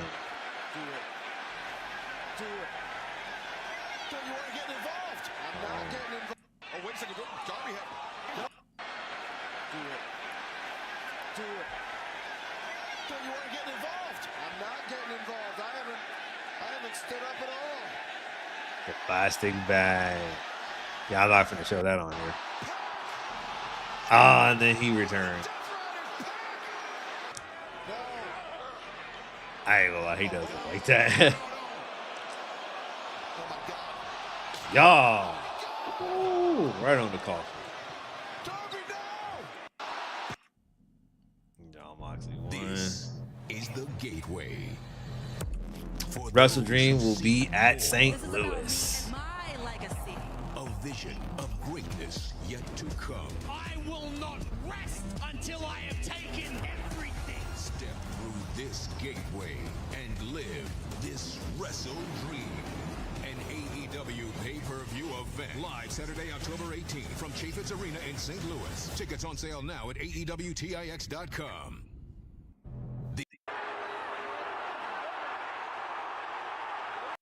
Whoa! Yeah, baby! Yeah! It feels good to be in here because I'm So we get a 6-man tag match. So it's gonna be these three. I don't know, Harley Cameron, bro. with my crew. We all picked up big wins. We was Yeah, all big. I guess Harley Cameron and they're gonna be a tag team when they announce that tag team title shit. Anyway, moving on. We're going to the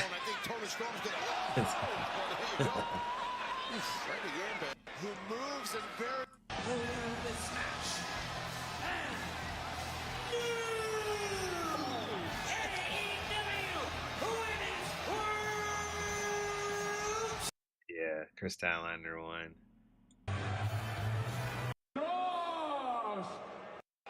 Cage life on the left. Oh, they got that spot in there. So there's a spot. So there's a spot in there where Bandito did. I'm not gonna give it away, but they have it on here. It was this spot was insane. I wonder they're gonna show all the spots, man.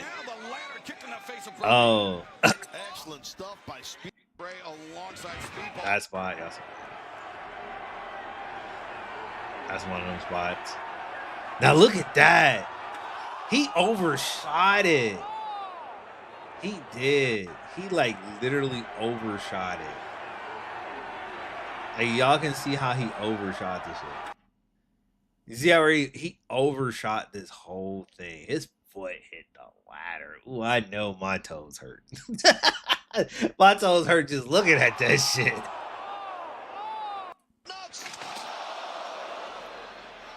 Oh man, there goes the spot. This spot was insane. Look at this ladder though. Yeah, and that shit just bounced. Oh man. Oh, they didn't show the one spot. Oh yeah. Luchasaurus came. Boom.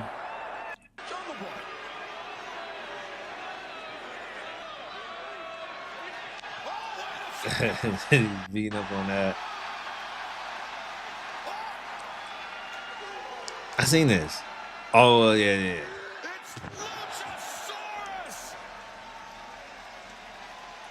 Are they gonna do the? See, I want to see him as a heel tag team because he's a heel. His heel persona is great. I don't know if he's gonna be a face, but I don't know. Film this right fucking now. Circumstances, this is about the best that could have worked out for him, all things considered. He gave everything he had every night. He was just misguided. I still love you. I want to make sure he gets the message this time. So, give me a minute. Yeah, this thing is kind of like. You too. Show's over.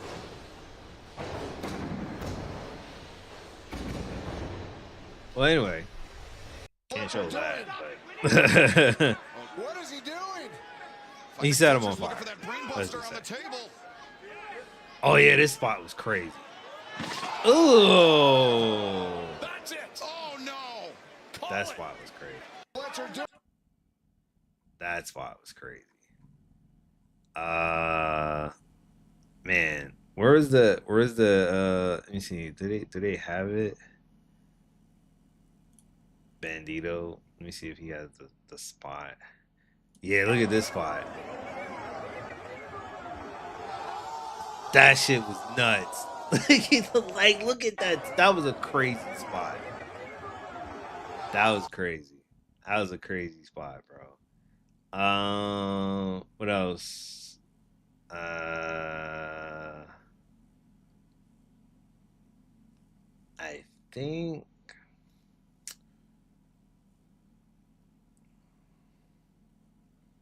Oh, this spot.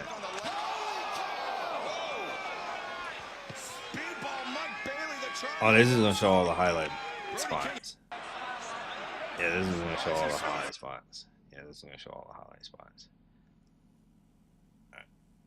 Deadeye through the table. It is the end of the reign, the second reign of Hangman, but Hangman is Gage Fletcher. Oh, back of the head. Back heel kick.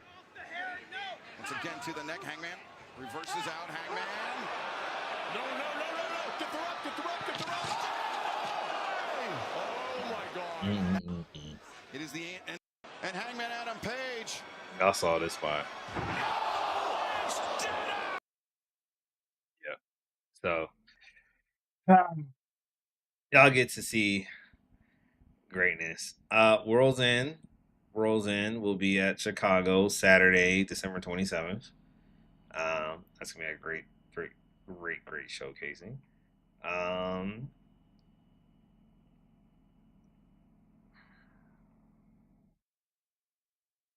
So this Wednesday, Dynamite.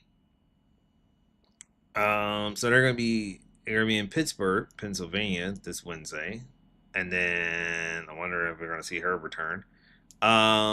Saturday, so Collision is gonna be live Saturday.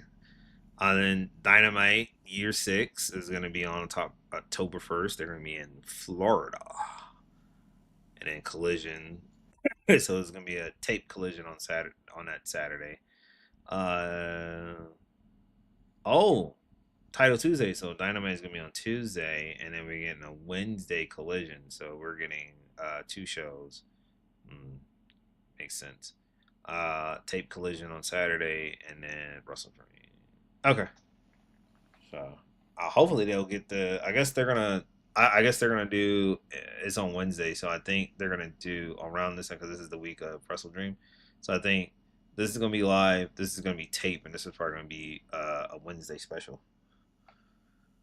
Thursday special. I mean Thursday special. So yeah. So the yeah. Okay. All right.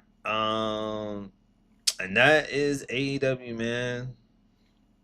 Trying to tell you, man, great wrestling, man. Great wrestling. Great wrestling. Great wrestling. Now, oh shit. It's about that time. It's about that time. It's about that time. We're gonna switch it over to the to the to the to the to the to the to the to the PlayStation. PlayStation.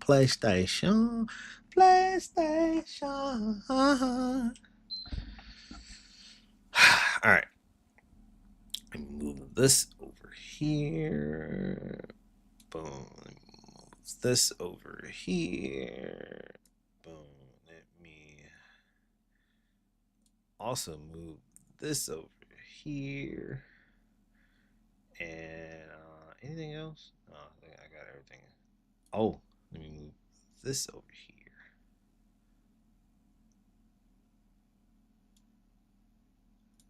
Refresh. Oh.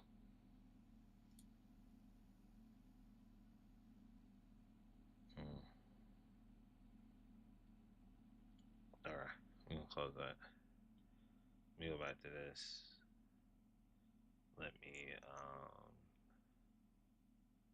I know we're at live. Give me a second. Uh.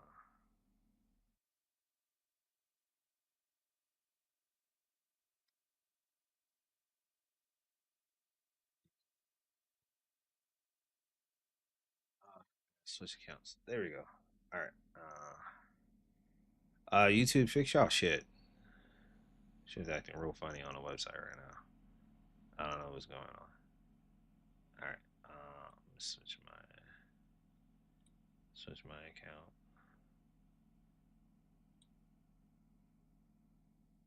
back to this.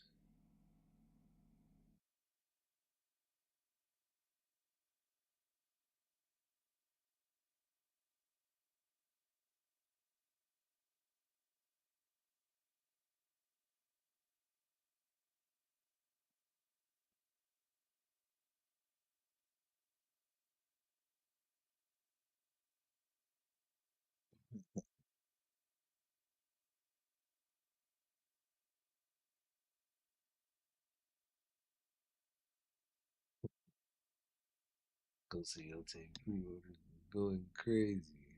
All right.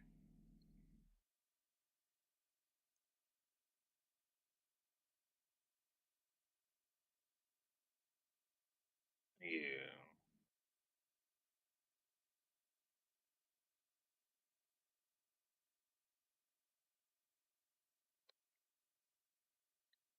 All right.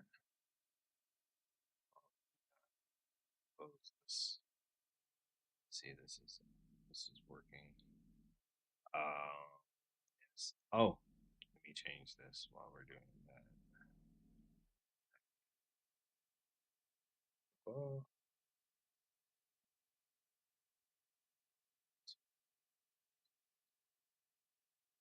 then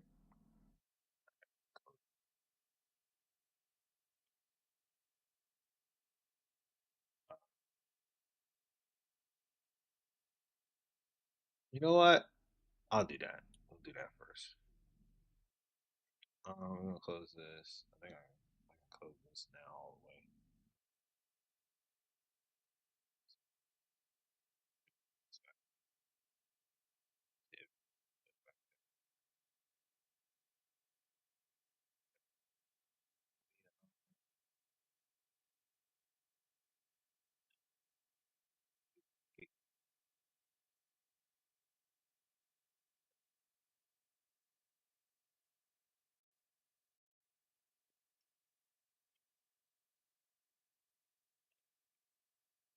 This going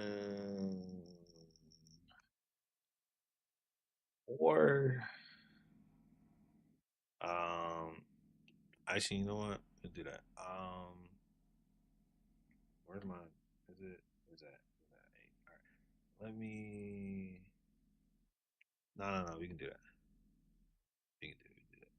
All right. Let's pull this over here. Let's do this. I can mute. Let's go back to the game. We can mute and we can do this. Oh no, I can't mute that. So, oh, you know what? Oh, I'm gonna test this audio. Yeah, we're gonna do the audio tomorrow. Let me. Let's do the escape for like 5 minutes. So I know it says 2K, but we're gonna do escape for like 5 minutes. So I just want to see how long these queue times are gonna be. The last time I got on here, these queue times were like hella long. We're gonna sit and wait. As you know, I'm not gonna sit and wait. Oh. Let's count. Let me see how long it's gonna take. Might be 2 minutes or so.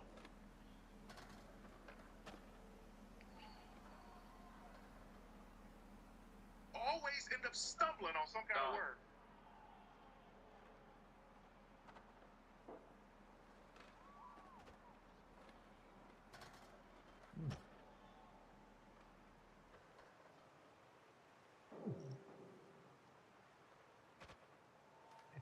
Watch band. I gotta invest in a band. An actual band. Like a metal band.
All right, one more course to go.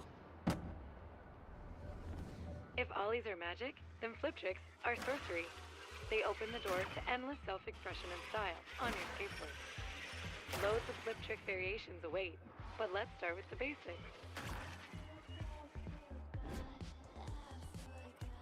First, kickflips, a must in every skater's repertoire. Whoa. It's one thing to study and research kickflips. Sweet pop shove it. Next up, let's get those flip tricks moving. But first, let's set a session marker. All right, time to take those flips and shoves to the skies.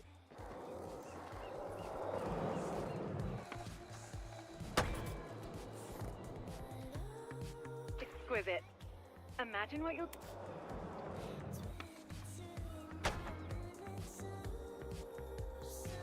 Head back to your session marker, and we'll get in a quick session to try a few more.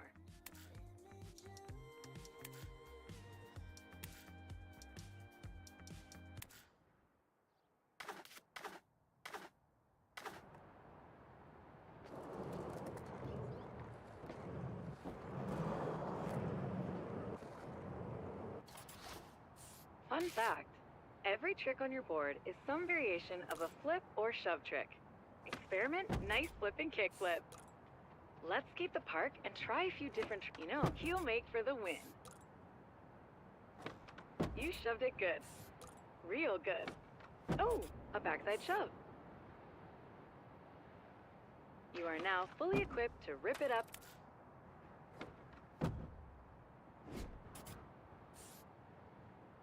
The water taxi will pick you up at the dock and take you to the city whenever you're ready. This is going to be super fun. Let's roll.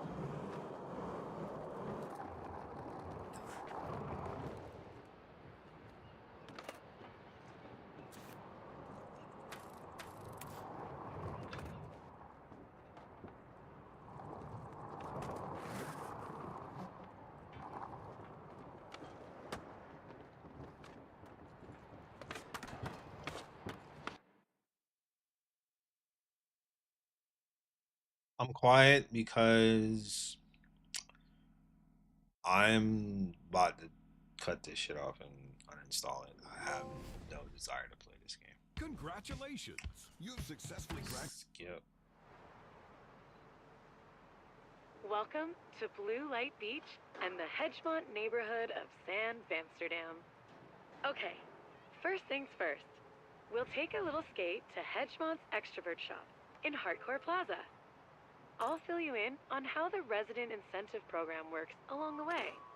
Get ready to rip.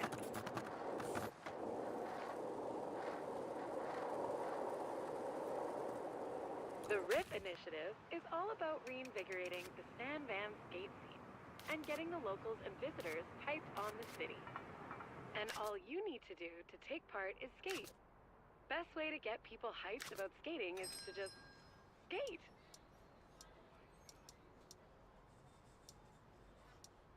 This was in the store, people.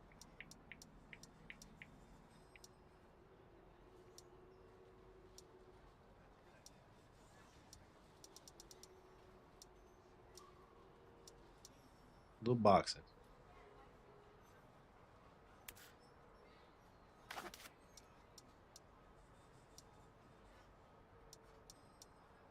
Go transact.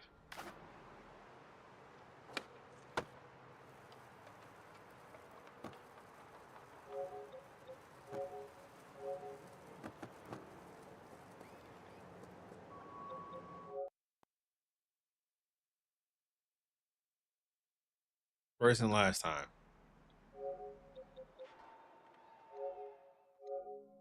I'm not even gonna get dramatic with it.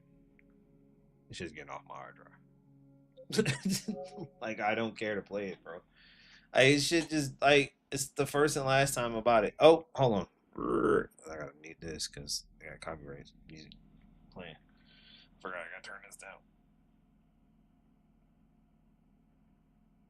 Meanwhile, I'll let y'all listen to the Breakfast Club. Let's get ready to get that out of the way.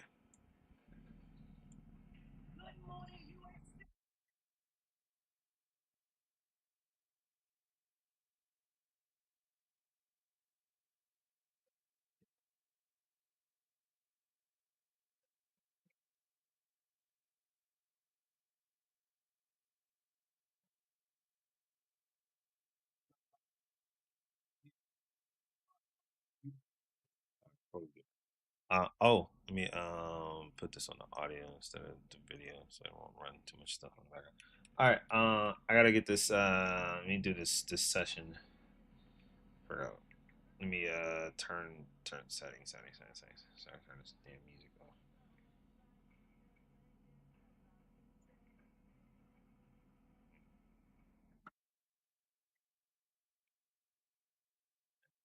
$2K music.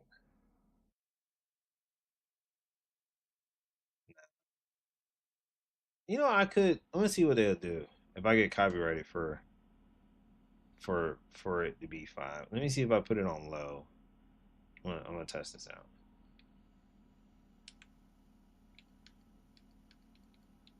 See how low, see how much copyright it will do. So let me see.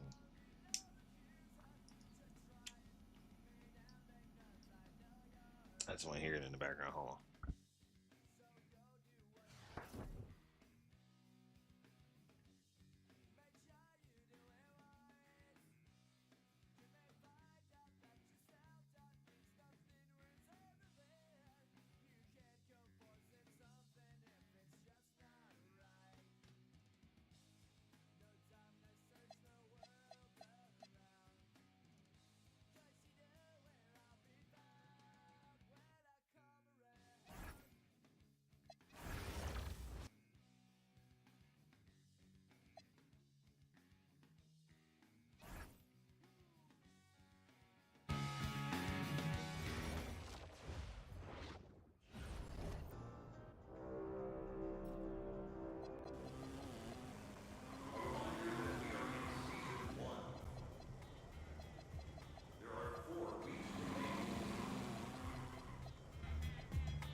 Okay, it works. It barely works. All right. Let's play Breakfast Club. Somebody came in the studio last night, broke my damn headphone. And let's get ready. Let's get ready to let's play some Breakfast Club, and then let's get ready to play. What's the name? Yep, I'm about to get to that today.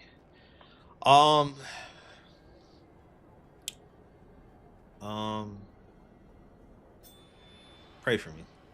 I'm not gonna lie to you, bro. I went on a nasty slide yesterday. I won one game and we went down 3-0.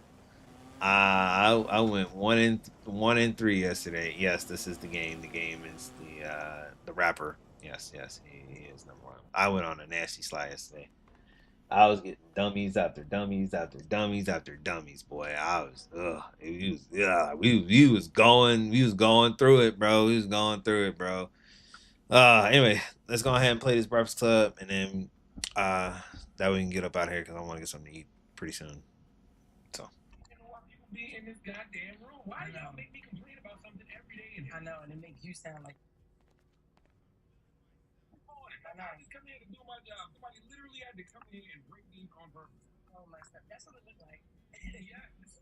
Oh shit. Hold on. Audio.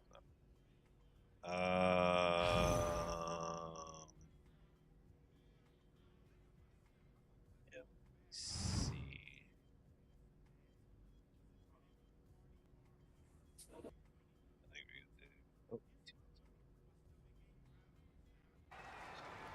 Yeah, like, that's come crazy. on, bro. Come on, man. Anyway, also the UN is in town. You know the Black Mothership, the Breakfast Club. We broadcast live from New York City, and the UN is in town. So like every diplomat in the world is here. Yes. So the streets are crazy. It's like a big world meeting, right? World leader meeting or something like that. Yes, the United Nations. They meeting in the park down the street.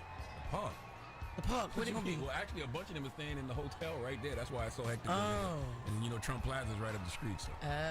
How was your little vacay? You went to your homeland? I'm sorry, my what? Why you had to throw law in it? How was your little vacay? It's just y'all just went to your homeland. No, it's not y'all.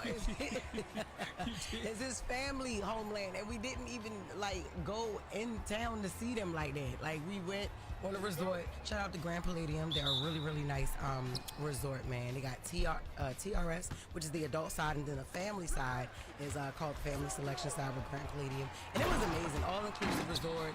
Love it. Oh my God, my mother-in-law has so much fun. She's supposed why has this motherfucker got a white jersey on? Chilling or whatever. She go over there, margarita, quesadilla, everything. You ain't understand a word in days. This is the first time you ain't understood a goddamn word. Yes, I did. I did, cause they know. Listen, Mexicans, they hip too. They know when you don't understand. Then they try to move their hands. It's like they doing. Anybody else see this shit or am I bugging? With you, like they They try probably to. don't like us. They probably like, you know. They love me. I don't know about you. Oh, They love I'm talking me. about Americans in general. Oh yeah, no, they hate us. They can't stand you. They don't. Well, They like the tips though. So shoot, go over there and take some extra cash and tip them for whatever. Cause they do. Yo, they do work hard. Them people be climbing up on the trees and picking, mango fruits for you, and they chop it up right in front of you. All that, they do things that Americans would never do. I would never, like, climb up a tree. I don't have to go over there to know Mexicans work hard. You know, I've been to Mexico. Dropping the clue bombs for all the Mexican Americans out there. Don't say nothing. Don't raise your hands or nothing. It's a little sketchy time for y'all. Okay? Don't acknowledge yourself. Mimi Brown is coming up next with Front Page News, and we also have a special guest this morning. Her name is T.Y. Savage, okay? The queen of Afro beats. I love T.Y. That's my Savage. girl, yeah. She's got a new album. This one is personal, and we'll be talking to her about that this morning, okay? It's the world's most dangerous morning show. It's the world's most dangerous morning show, The Breakfast Club. Charlamagne the God, Jess Hilarious, DJ Envy. You know the thing I hate about when niggas play this shit? Like, I hate when you get in my way. Get out of my fucking way. You see me cooking, I'm trying to cut into the paint. I say, divert this nigga out of the paint. Get out of my goddamn way. Like, bro. Here goes bad rebound. They bad too, but this we don't have rebound. So like that's the problem. We only got one center. I really want to put my man. I'm not gonna hold you, big man. I know you can shoot or whatever you can do, but I don't need you at that 3-point. I need you in that paint, in that rebound. Everybody else needs to just start switching and stepping up. Because our fucking power forward doesn't have a fucking rebound in his body. I don't know why. It's not your fault. It's 2K's fault for making you play power forward when you're a small forward and you didn't put nothing in rebound.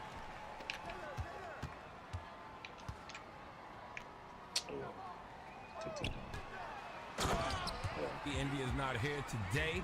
I was at Erykah Badu. Erykah Badu and Alchemist had a little silent listening party last night. Yeah. Well, yesterday afternoon, actually. It was at 4 in the afternoon, and then I had a movie screening for one battle after another. And so I stopped by Erykah Badu's listening party before I went to that.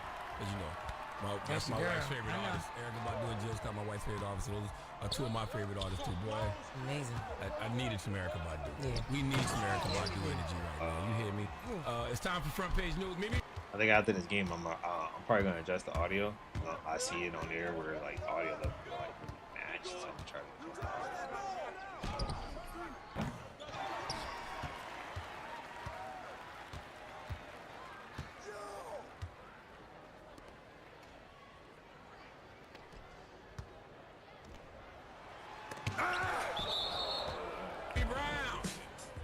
Good morning, Charlotte. Good morning, Jess. How y'all doing? Good morning, girl. I'm mad that my Ravens lost last night. It's I just one dumb move after another. They lost the same way they lost the first week, man. God. 38-30, they lost to the Detroit Lions. So the Ravens are 1-2, the Lions are 2-1. I could care less. What are the Cowboys, Charlie? 1-2. Clowned out. Go Yes, ahead. clowned out. That's exactly That's my part. You're right. All right, y'all. Let's jump right in. So Jimmy Kimmel is set to return to ABC tonight after nearly a week off the air, but his comeback is already stirring debate. So more than 400 celebrities, including Tom Hanks, Meryl Streep. You better come back and say, I'm back, bitches. They're trying to take me down. I'm back.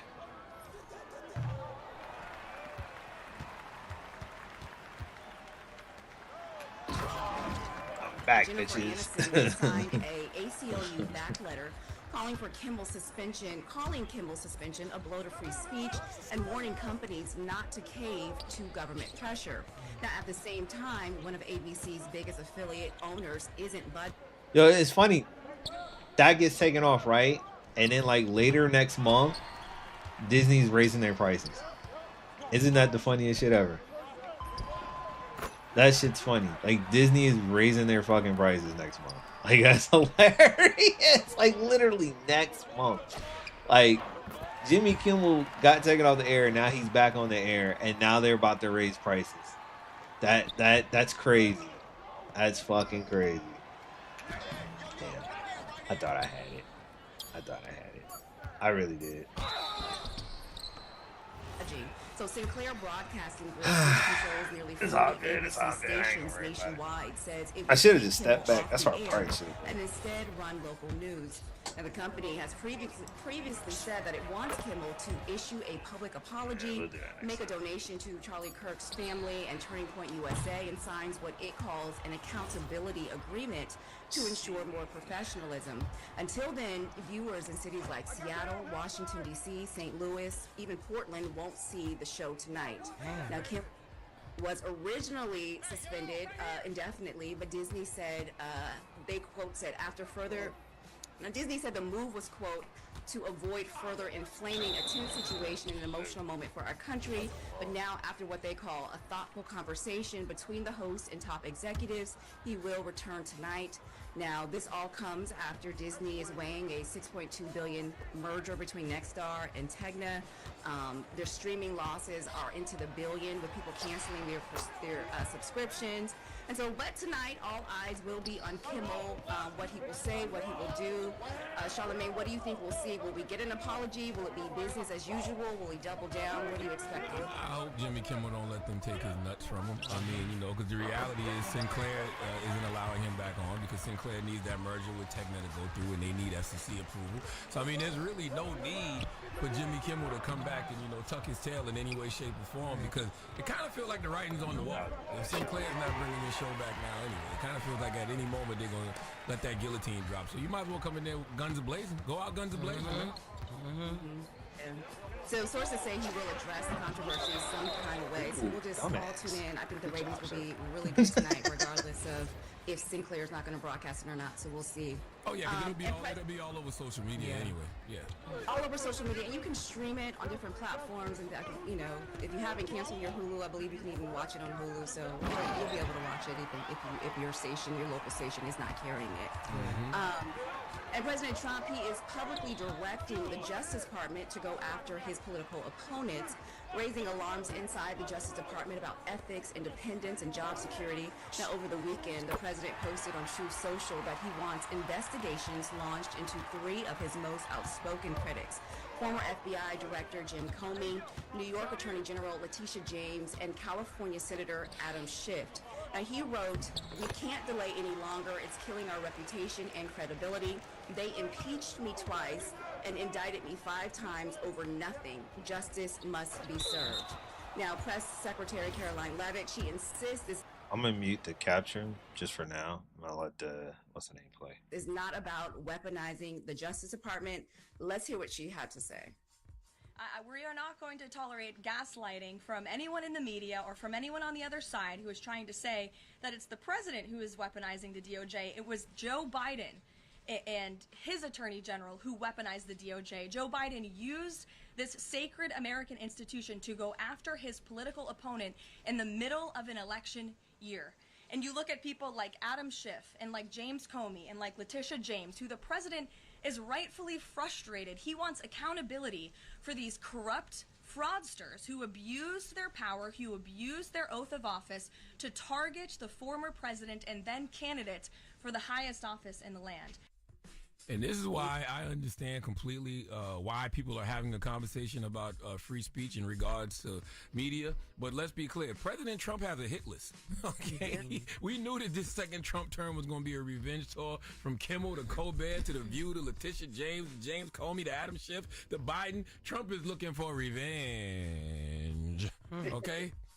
Yeah, for sure. And he fired a federal prosecutor in Virginia because they would not indict Letitia James and all the people we just named. So, you know, he installed someone else. So we'll see what's going to happen. We'll talk more about this at 7. Also coming up at 7, a shakeup at a popular budget airline could send travelers scrambling this holiday season. We'll tell you what's happening. All right. When we come back, let's get it off your chest. 1-800-585-1051. Call us right now if you got something on your chest that you want to get off because you're not feeling good about it, you can do that. But if you are feeling good about a lot of things, you can do that too. It's The Breakfast Club. I don't know what the hell I'm saying. The Breakfast Club. Ray! Yo, Charlamagne, Envy, what up? Are we live? This is your time to get it off your chest. I got an indoor pool, an outdoor pool. We want to hear from you on The Breakfast Club. We can get on the phone right now. He'll tell you what it is. We live? Good morning. Who's this? Get it off your chest. Hey, this is Kim from the 843, your auntie. What up, Kim? Listen, man, I wouldn't give them people one nickel. If I was Jimmy Kimmel, I'd come in there tonight, buck naked. Damn. He ain't gotta be. You trying to get this nigga off the air for real. He's just trying to get this man off the air. It's like, what? They come in there butt naked? Like, yo, you really trying to get him off the air for real? I like, bro. It's just crazy that, like, they took him off the air. And then Disney, I was like, they're announcing that Disney. I think they should hold off until them price increases, because you know that's not gonna happen. Niggas is about to get upset, especially when the quantity of Disney movies has not been great. All right, let me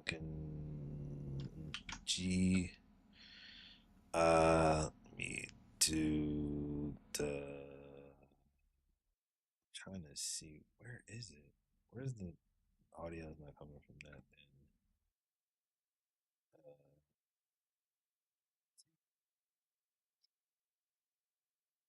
I guess y'all are just not gonna hear the game. He butt naked, but he can drag his on him though.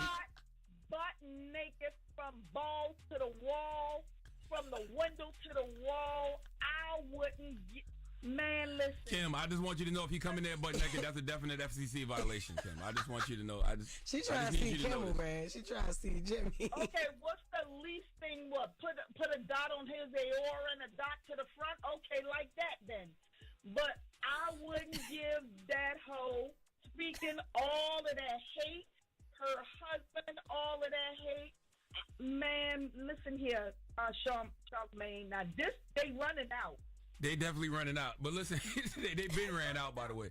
But he should just come in there. They running out now for real. He should come in there and just tell the truth. Like, that's the best thing Jimmy Kimmel can do tonight. Come out there and just simply tell the truth, unapologetically. I wouldn't give him an apology. Man, I'm sorry.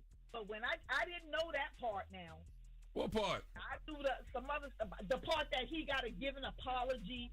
See, yeah. Channel. Yeah, that's why I don't watch Channel 2 News at all in Charleston. That's Sinclair, and I don't watch them at all. That ain't nothing but pure propaganda.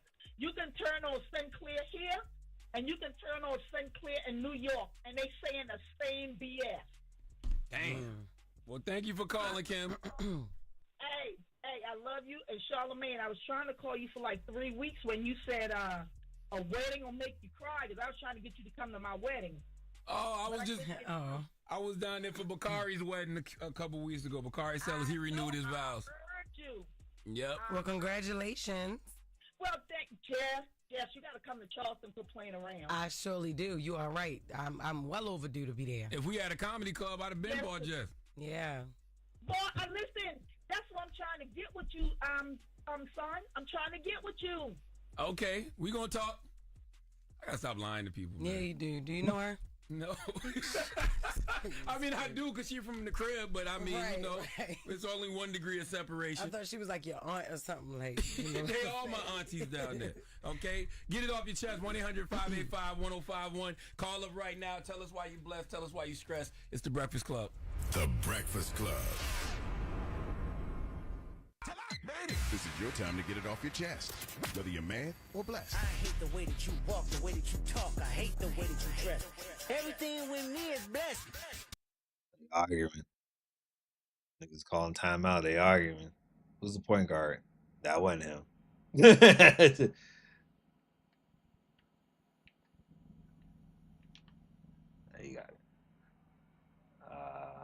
Nah, he ain't.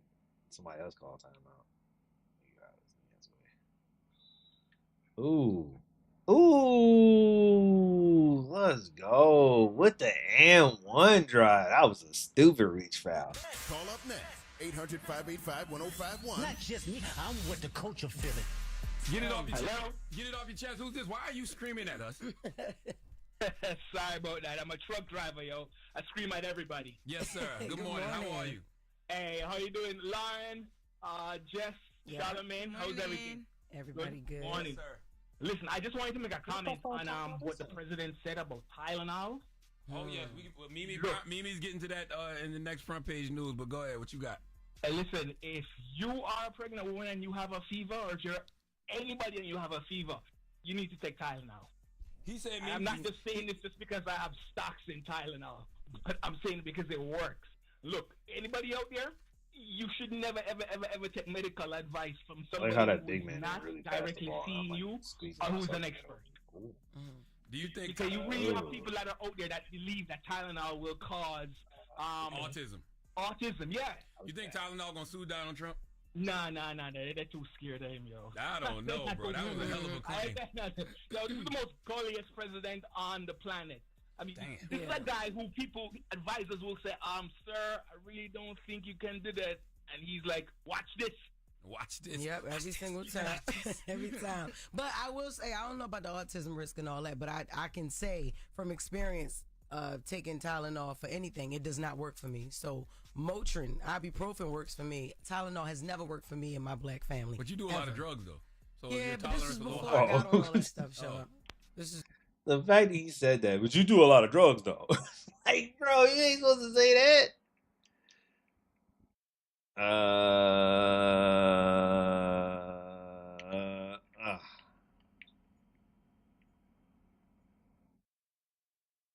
you go.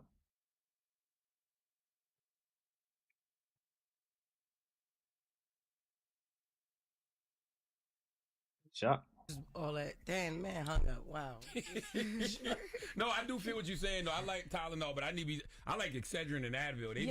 They stronger than me. Yeah. Tylenol doesn't work for me. What I really like is Oxycontin, but you know. Yeah. He on drugs. Yeah. Good morning. Who's this? Yo. Oh, I got blocked. Yo. You're trying to be a fake ass Charlamagne. It's like, good morning. How are you? What's up, my brother? Yo, good morning, man. How are you? What up, Charlamagne? I'm all right. I'm blessed, black, and highly favored. What's happening, King? Yo, what's up? What's up, Jess? Hilarious? What's up, baby? How you doing?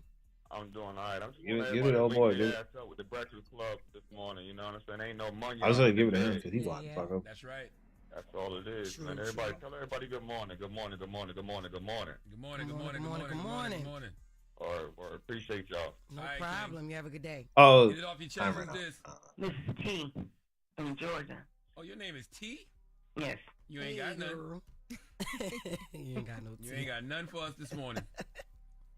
I do. I am so disappointed in where this country is going. Talk to me. I am disappointed with. I don't want to give a donkey of the day, but Kamala should have requested for a recount because I don't think Trump won. Just like what he's doing for Texas and the Republicans doing to try to keep people from voting and taking over voting areas. He's doing what he always do, and that's stealing. You should go buy Kamala's book. It came out today. It's called 107 Days. Oh, it came out today. That's what's up. Sounds good, but I need you to understand that years ago, the United States looked like heaven to all these other nations, and that's why everybody was trying to get to the United States. Yes, ma'am. And now everybody's trying to leave the United States because of this new president. He ain't new. He just demonic. They wouldn't even give Obama. Oh, they point guard for it too. And then Trump got all of this access. I'm very disappointed in all that's going on. I've noticed an influx of white men with their American flag T-shirts on. Okay. Well, thank you for calling. Absolutely. Get it off your chest. 1-800-585-1051. The fact that he was able to walk out of the paint with the ball, that says everything I need to know about 2K right now. I need them to fix defense, nerf bigs. Bigs cannot have ball control. You can't have ball control. Literally, somebody should, like, I don't care if they got 3 adrenaline bars or not. Motherfucker, no. No. I'm stripping you, and that ball is coming out of your hand. You got to, like, really be cautious of getting out of that paint. And oh, it's not fun to play. Yeah, it's not fun. That means you making these 7-4 builds, and your shit's going to get stripped. And I'm not going to move like motherfucking, fucking what's the name? I'm not about to move the way y'all finna move. Fuck out of here. I'm stripping you, bro. I'm taking that ball out of your hand. Give me those cookies, nigga. Oh, it's over, bro. Y'all ain't listening. You can call us every morning and get it off your chest. Tell us why you're blessed. Tell us why you're stressed. But now it's time for the latest with Lauren LaRosa. Oh my God, what are y'all doing? You know what I'm saying? I know. I'm sorry. What got you? Was it the phone part? I know a perk when I hear one. I'm not saying that she wasn't speaking the truth, but yeah. She was bring the on truth one about this it. morning. Go ahead. I'm sorry, Lauren. Good morning. Cool, Hey, yes, we do. We have the latest with Lauren LaRosa coming up because Diddy is asking a judge to take it easy on him. And Young Miami, she got something to say about it. Okay. She has entered the chat. I ain't heard from Diddy in a minute. He went low after the verdict. Well, sort of, kind of. There's been a couple things, but nothing too crazy. But you know the sentencing is coming up next week. Oh, it's next week? October 3rd. Yes. Wow. Friday, October 3rd. October 3rd is next week? Yes, it's next Friday. It's next Friday. God damn, time. Yes, it's next Friday. So there's some things coming up. So, you know, he's having a conversation. But, yeah, Young Miami is, she's sticking her neck out there for him. It's been a while since we heard from her, too. So let's hear what she got to say. All right. It's The Breakfast Club. The Breakfast Club. Lauren becoming a street fan. She gets them from somebody that knows somebody. She gets the details. I'm the homegirl that knows a little bit about everything. She be having the latest on this. The latest with Lauren LaRosa. Sometimes she have facts, sometimes she have details, sometimes she have a little bit of everything. What was the latest? On The Breakfast Club. I got deep armor on. I should be able to shoot from far. What are you doing? Next week. It's October 3rd, which is a Friday. And, you know, people have been waiting to see what is going to happen. So Diddy's team filed a sentencing packet. And in the packet, they're basically pointing out again that they believe for the two counts of the Mann Act, which are the prostitution charges, that he was convicted of, that they should only hold 6 to 12 months in prison on each count. They said this accurately reflects the seriousness of the offense laid out according to his federal conviction. And they mentioned that, you know, with all that being said, he's already done 13 months in the Brooklyn Metropolitan Detention Center, and they point out how horrible the conditions are that he's been living in. They also mentioned that Diddy is now sober, and he's become sober, and this is the first time in 25 years that has happened, and that through the program that he's been, you know, on to be sober, he's actually inspired other inmates. He also says that he has an incident-free record while behind bars. He also says that he realizes how destructive his arrest and conviction have been on his reputation, which have horribly and terribly impacted his business and damaged his family. He also mentions that he has 7 children and an elderly mom who are, you know, all relying on him still to this day for care and support. And because of all this, he's asking that the judge for a 14-month sentence with supervised release, with mandated drug treatment, therapy, and group therapy. That's like another year and some change? Yes. The prosecution wants, 5 years, right? Yeah, men, yes. I'll say this. Every time I did, well, no, not the Diddy situation though. This nigga here, bro, good job, bro. This nigga wanted to shoot everything, bro. Like, what are you doing? Pass the fucking ball, my nigga. Like, pass the ball. What are you doing? Like, in situations, y'all saw it. This nigga didn't want to pass that fucking ball, bro. I was looking at him like, what are you doing? Fucking pass the ball, man. It's fucking stupid. Like, and it's shit like that. This is the reason why I can't run with teammates, man. It's like that. It's stuff like that that makes me feel like that's the reason why I can't run with the teammates. Like, I can't continuously run with the teammates. Because he's not going to leave. He don't think he's the problem. So I'm like, all right, you don't think you're the problem. Oh, he's going, yeah, you don't think you're the problem. And I'm like, I don't got time for that. Oh.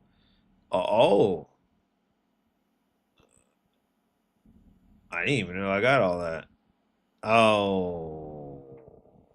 Play against the park MVP in the park. Yeah, I ain't doing that. I ain't doing that. They want a lot more than what Diddy is asking for, and basically, you know, from the prosecution side, what they've always been saying is that he hasn't faced enough consequences to really feel the impact of what he did, and they feel like he should, because he's basically used to being let off easy because of who he is and, you know, how he's been able to navigate things. But in this packet, there are some character letters that were submitted. One of them came from Young Miami. It's signed Carisha Brown Lee. So in this letter, she says, "Dear Your Honor, my name is Carisha Brown Lee. I'm a mother, a daughter, a sister, a hip-hop artist who has spent many years in the public eye. I want to be clear that I cannot speak on or defend anything that may have happened before I met Sean Combs. I do not condone any wrongdoing. I can only speak from my personal experience from the man that I've come to know over the past 4 years." So she talks about in those years how they were in a public relationship. And she says she came to know a completely different person. She says that Diddy motivated her. He believed in her. He helped her grow both professionally and personally. And she says that she's writing this letter because she believes it's important to the court to know the side of Diddy that isn't always seen or spoke about. She says that he pours into others. He gave opportunities. He leads by example, and he is deeply loved. She also says that he helped shape her both professionally and personally. And not only did he motivate her, but he believed in her. He believed in her dreams. He was very present for her family because that's what he's known to do. He's a family man. No matter how busy he is, he never missed holidays or special moments with his family either. She says one of the most meaningful memories was when he took her to her first Met Gala. Y'all remember they were on the carpet and it was like such a big deal. Marnie, Beyonce's stylist, styled her. It was a big thing. She says that it wasn't just about the event. It was about what it represented. Sean has always made it a priority to open doors for Black people, to make sure we are seen, heard, and valued in spaces where we've historically been excluded. Yeah, I'm not even gonna lie to you, bro. The bugs in the game, bro. It's just it's crazy. Bugs in the game is just insane. Nah, so the time that she spent with him was different. Like they had a different type of relationship. I don't know, but like we all want to know though is was he doing the same thing with you that he was doing with Cassie? Like we want to know. You know what I'm saying? Hey man, when I heard the story of him rubbing man milk on his nipples was a fetish thing, I was like, oh, he ain't never. And I mean he is never ever getting out of that shit, bro. Nigga. What? Man milk on your nipples is crazy. Ooh, I'm close. So close. I ain't gonna hold you. I'll get a damn cat breaker. I'll be getting a cat breaker soon. Soon. Ooh, I got like a couple of days. And then I gotta wait for the new season 2. So on season 2, when the day it starts, I gotta collect my reward. So it says collect your daily reward on the first day of a new season. So I gotta wait until season 2 and then So I gotta get it on the first day. So, and then I gotta collect my daily rewards. I think this is probably gonna be over pretty much the time, the duration of playing the game. So real simple. I do need to do some of these trials. I do need to do some of these mini games. I think these mini games would be great if I can do that. Oh, it says get all 9 stars. I think I could get those. So it's like that's 1, 2, 3, 4. Yeah, that's 4. And then that's all right. That's fine right there. But I don't want to like really go into that really too much. But I think I'll probably do that, and then probably go through that. And, you know, this is a level 1. Street Kings.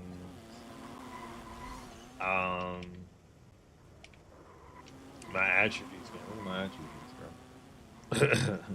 I still gotta finish out all of this. I gotta finish out passing. But my badges. So here's the thing that masks my badging.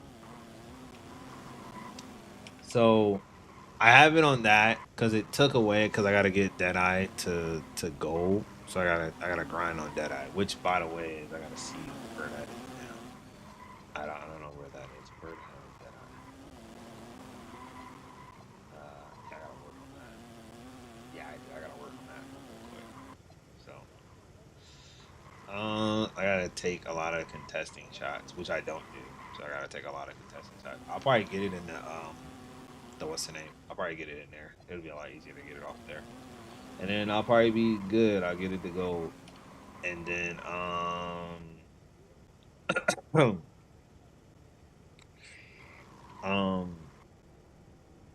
want to get my floater up. I want to get the aerial wizard up at least a silver so I can use this badge elevator. But think I might have to do that. Nah, I don't want to use one night because you get 2. Everything goes to silver.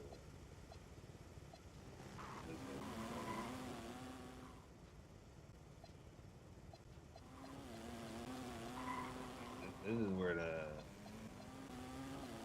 is where the badge really, because I can get these and I can work on this. This ain't that hard to get. I think it makes sense to do it on Aerial Wizard because it gives you a level 2.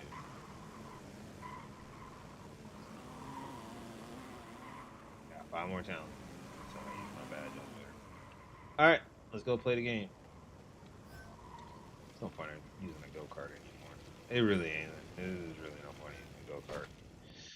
It's the neighborhood. Neighborhood 2.0, baby. All right.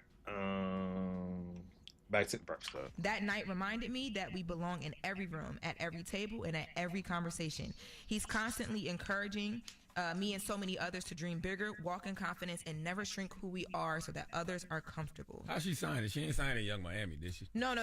It's sound like Carisha. Carisha Brownlee. Okay. Yeah, she can't. That judge does not know all of those things. I respect the letter though. Yeah, I was gonna say that's him from her perspective. What he has done for her and her family and everything like that. And so yes, yeah. And she talks about a lot of the inner work. She says that he's done a lot of inner work. He made the choice to check himself into anger management, start therapy, and continue physical healing through therapy.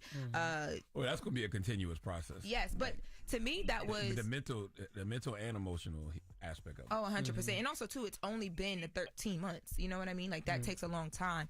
But I thought that this line was like, because people have been trying to figure out what their communication is, if anything, how much she's been keeping up or whatever.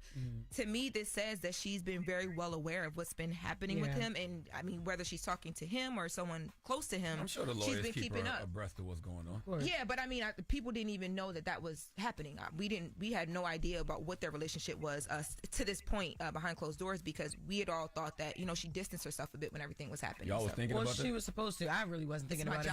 It's my job too. It's my job too. Yep. Yeah. Common sense would just be like, yeah, she has to, because it would affect her. Somebody quit already? That was a nasty. That was a pretty nasty trial. You know what I mean? Yes. She had to stay away for her business and what's best for her. So, she got kids and stuff too. And the beauty of it is she didn't come up in none of the freak off videos or anything. You didn't hear nothing about her. Yeah, they power forward quit already. That's crazy. No, we didn't hear that. So had to take us back to the nipple. I was like, damn, the game just started, nigga. You quitting already, nigga? Like, shit.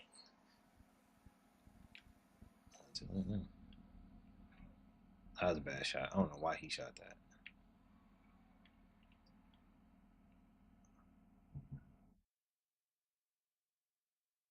There you go. Yeah, just pass out, man. Just pass the ball, bro. Don't be that guy that just take dumb shots. Nah, I got him. Go ahead.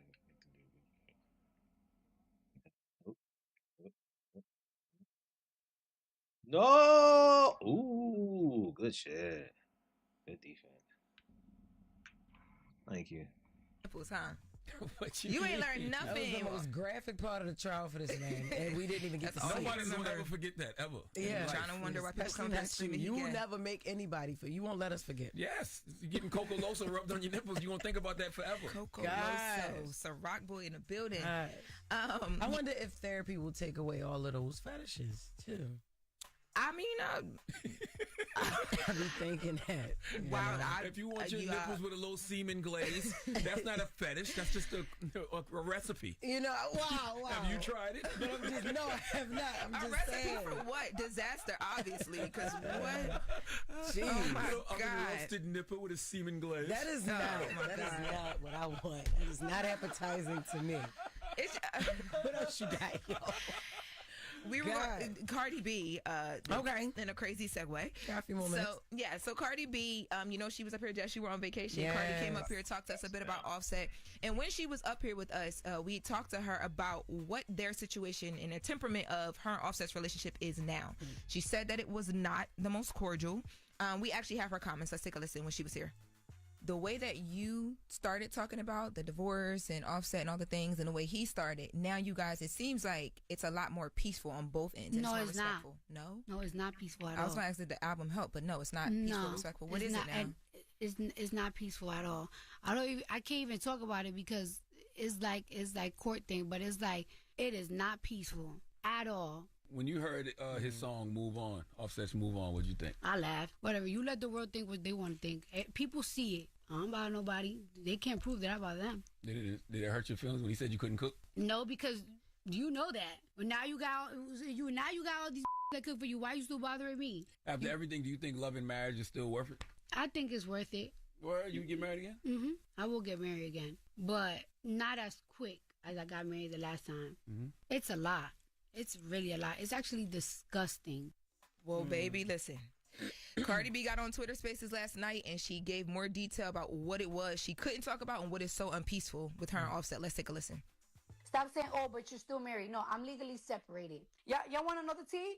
The only way I can get out of my marriage if I pay for somebody else's taxes, even though I pay for my own, and give them one of my properties. I'm going to fight for that. This is not no love And like I said, I'm not going to stop living my life because on a contract, I'm practically still married because somebody want to hold me hostage if I don't give them millions of dollars to get out of it. Y'all want me to remarry and stuff, to have another baby and stuff like that? I don't like broken homes. But guess what? Like my kids, they don't give a You want to know why my kids don't give a I'm separated from their dad. It's been a year, and their life have not changed. They wake up at the same time. They have fun at the same time. They do whatever the they want. Mm-hmm. Yeah, now back in May, remember we were having that conversation that there was a updated or amended filing in a divorce that Offset was asking for spousal support. Cardi did talk a bit about, just fighting for her money while she was here. So he won't let her out because he wants millions of dollars and one of her properties. According to Cardi B. Jesus. And so in a divorce, because, I've never been divorced at all, right? But I'm just saying, like, that, I know things can be prolonged and take, long, but it has to be agreed on both ends to end it. Like, she can't just be like, no, that's mine.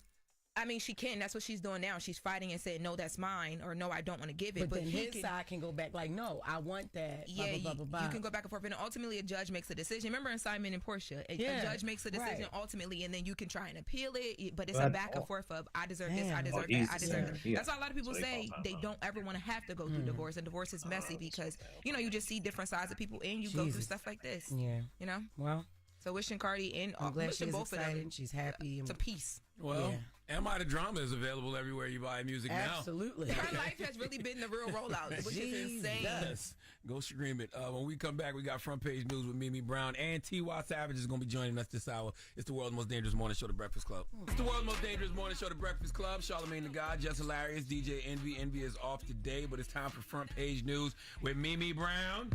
First, I want to tell y'all that the Detroit Lions beat the Baltimore Ravens 38-30 last night. I told you I don't care about the NFL this week, okay? You saw what the Bears did to my Cowboys, so I don't even care about the NFL this week, okay? Yes. Projection. Mimi, good morning. All right. Good morning, Charlamagne. Good morning, Jess. We're going to talk about the White House. We're going to get to where President Trump is stirring debate this morning about new warnings about a popular drug.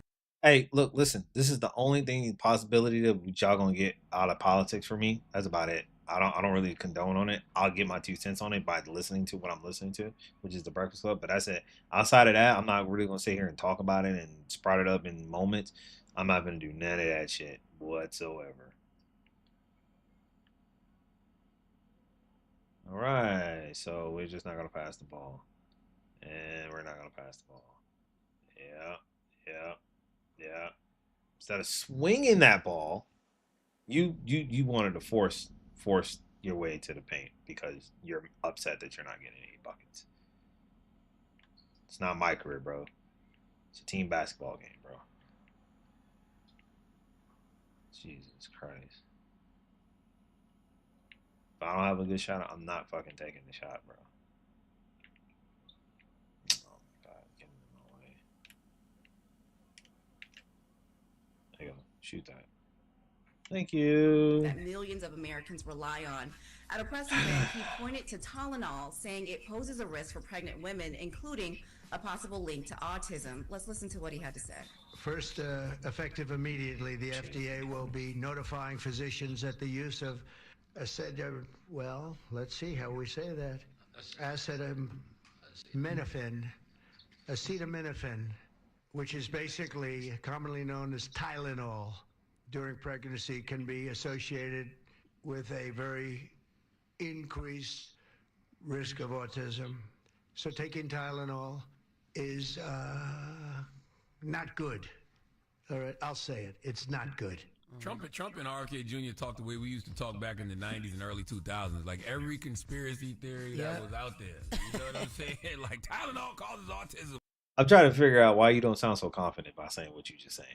That's my one. Like you just sound like you just making this shit up. Like nigga, shut up. Go do some presidential work, nigga.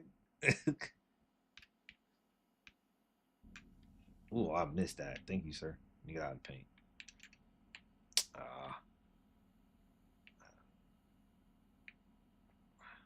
Yo. Did they even give any reason why? They just... There's no studies linked to this. In fact, doctors say it's simply not true. Tylenol has long been considered the safest option during pregnancy, and untreated fevers can actually be dangerous for mom and baby if you don't take Tylenol. So the American College of Obstetricians and Gynecologists called Trump's remark irresponsible, while the Autism Science Foundation said the claims were shocking.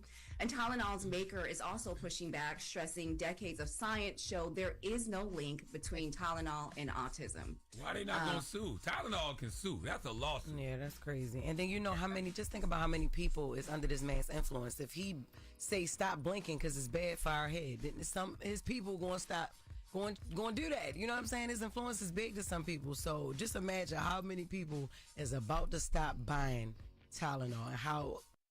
Hey, let the people be stupid. I don't give a fuck about none. I don't care about stupid people whatsoever. I can't stand stupid people, bro. Nah, I don't know what he was intending to do. Was he either gonna shoot it or he was gonna swing it? But swing it, bro. Okay. I say I gotta guard do-rag nigga because do-rag nigga is actually shooting and making all the points. What am I doing? Put it up. There you go.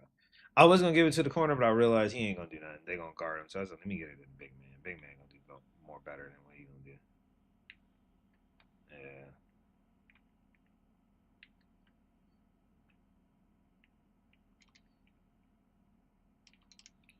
Oh, no, I ain't making that.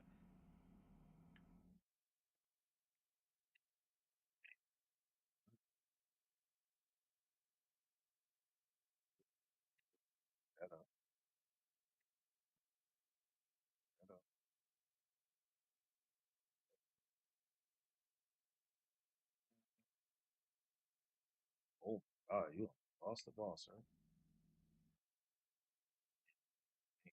Heavily that's going to affect Tylenol. Yeah, Tylenol got it too. This is the same person who said to drink bleach, right, during COVID. That is very true. Damn, I didn't even hear that one. And you know what we used to say in the late 90s, early 2000s? That drinking bleach can kill AIDS. So just think about that. Yes, that was a thing that people used to say back in the day. No. But you also know if you drink bleach, you're going to die. Right. So technically, it does kind of work. Oh, my God. Wasn't he the one that says bleach killed COVID? Y'all president. The point is, this is the kind of ridiculous stuff that's coming from the White House now that we used to say when we was teenagers. That is crazy. Well, there's more. At that same White House event, the president also weighed in on childhood vaccines, offering his personal views on how parents should time their children's shots. Again, this was his personal opinion. These are not medical recommendations. Let's hear that. The MMR, I think, should be taken separately. This is based on what I feel. The mumps, measles, and the three should be taken separately. It seems to be that when you mix them, there could be a problem.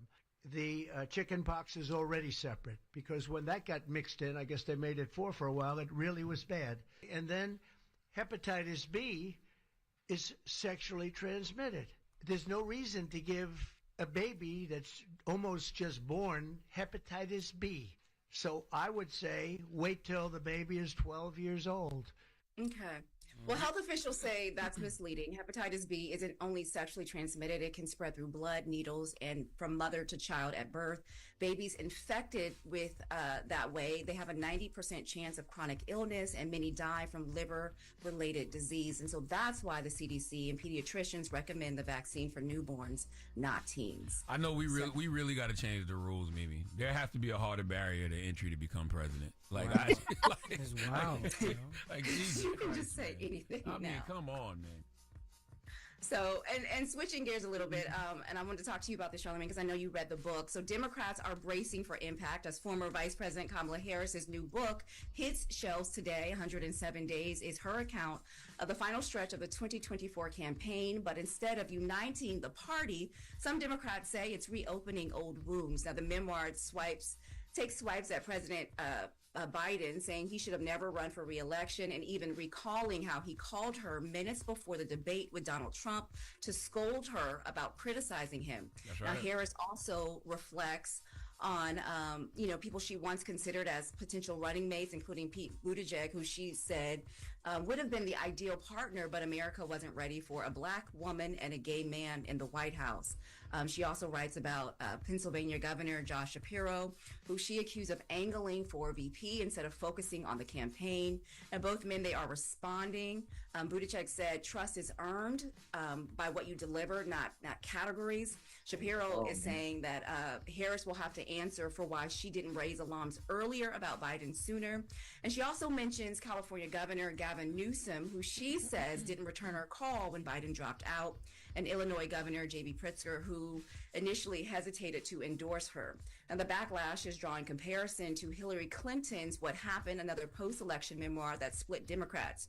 So the question, though, is, Charlamagne, you read the book. Yep. Does this help her legacy, define her legacy, or is it what they're saying deepen the divisions between already in the Democratic Party? That is a great question. When it comes to the VP, I don't even know if this book is about her as much as it could be a game changer for the Democratic Party. And what I mean by that is, I know some people might say, her telling her truth is too little too late, but I personally believe this is exactly what the Democratic Party needs. Like, the inner politics and the BS of the party are one of the main reasons they lost. And she's just pulling back the curtain, on all of it. And I know a lot of Democratic loyalists and Biden lovers, they're going to get in their feelings. But if they read this book and understand, I know she not lying, and they just embrace, the things that she's saying, I think it could be very good for the party. Because anybody that wants to be the now and the future of the party has to throw that old regime under the bus. And she absolutely did that. But I will say, too, the media is putting some sauce on a lot of things, though. Like, the Shapiro thing in particular, I didn't get that from what she said about Josh Shapiro. What I got from what she was saying is that Josh Shapiro just wouldn't have made a good number 2 because he's actually a number 1.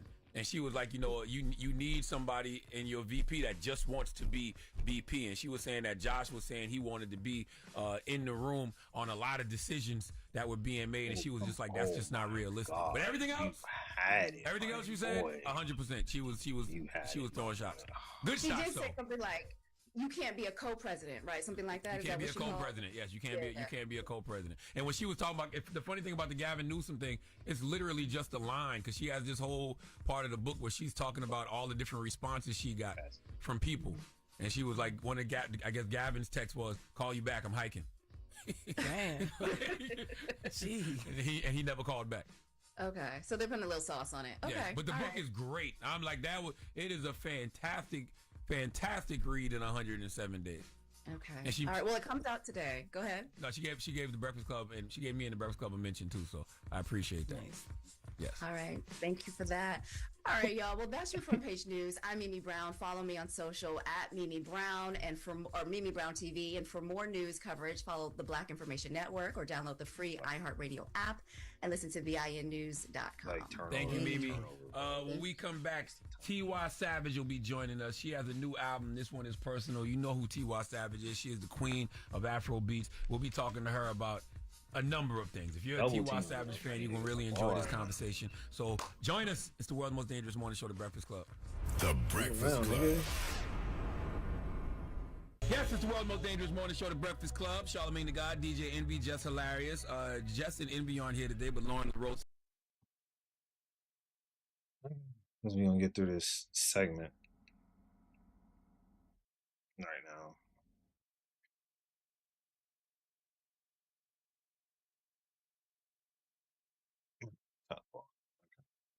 Is, and we got a special guest in the building. She has a new album came out. Actually grown a relationship with. I was betraying him. If I did not, loyalty is when your crew and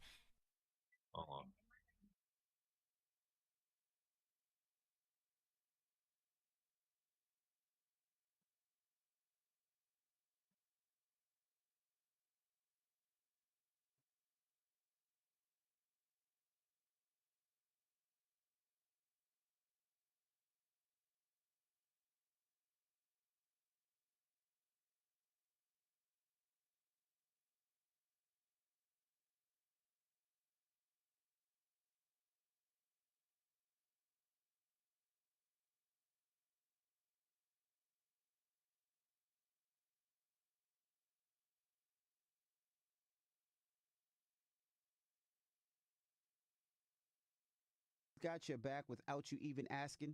Like when your partner passes you the remote before you can even ask for it. Or when your boy saves the last swing at the game. That's the wave AT&T is on with the AT&T guarantee.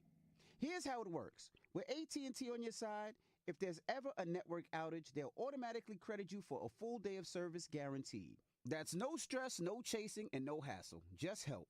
Because being connected is more than just a strong signal. It's hearing your kids laugh on FaceTime. It's that meme in the group chat that has everybody rolling. It's checking in with family when they need it most. AT&T makes sure you don't miss those moments. That's the AT&T guarantee. Real connection, no second guessing. Visit att.com/guarantee. Learn more. Credit for fiber downtime lasting 20 minutes or more, or for wireless downtime lasting 60 minutes or more caused by a single incident impacting 10 or more towers. Must be connected to impacted tower at onset of outage. Restrictions and exclusions apply.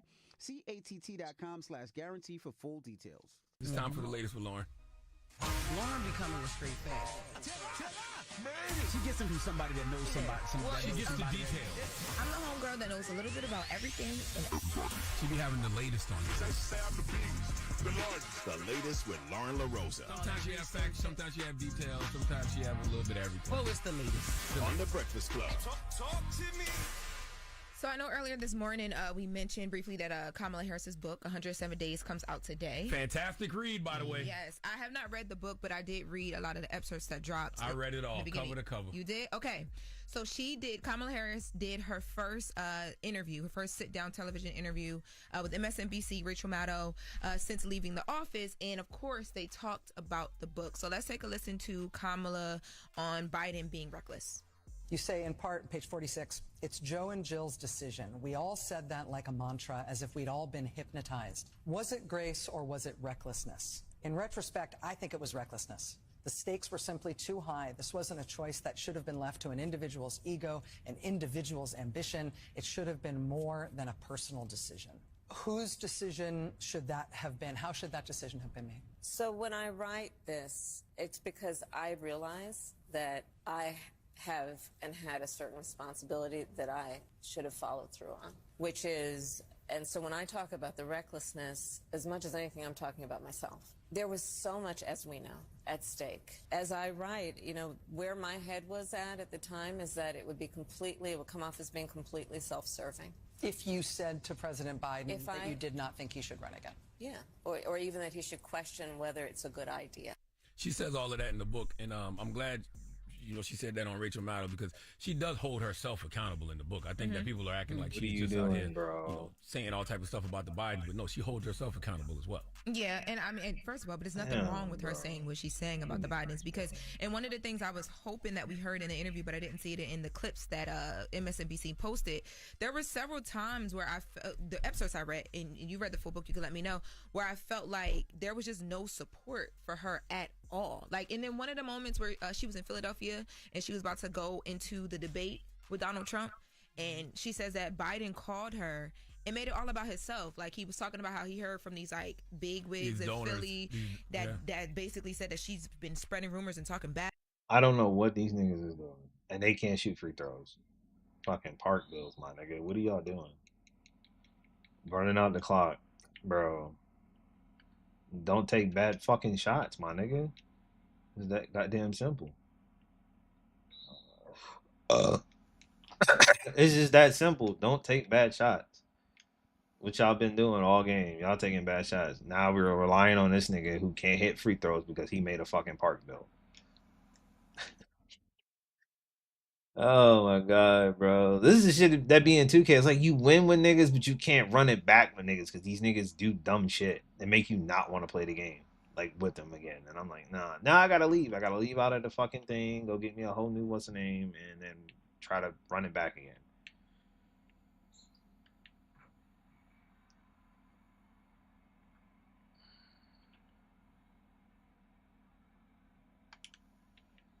Bro. I don't know why he was still standing there, bro. He's fucking stupid.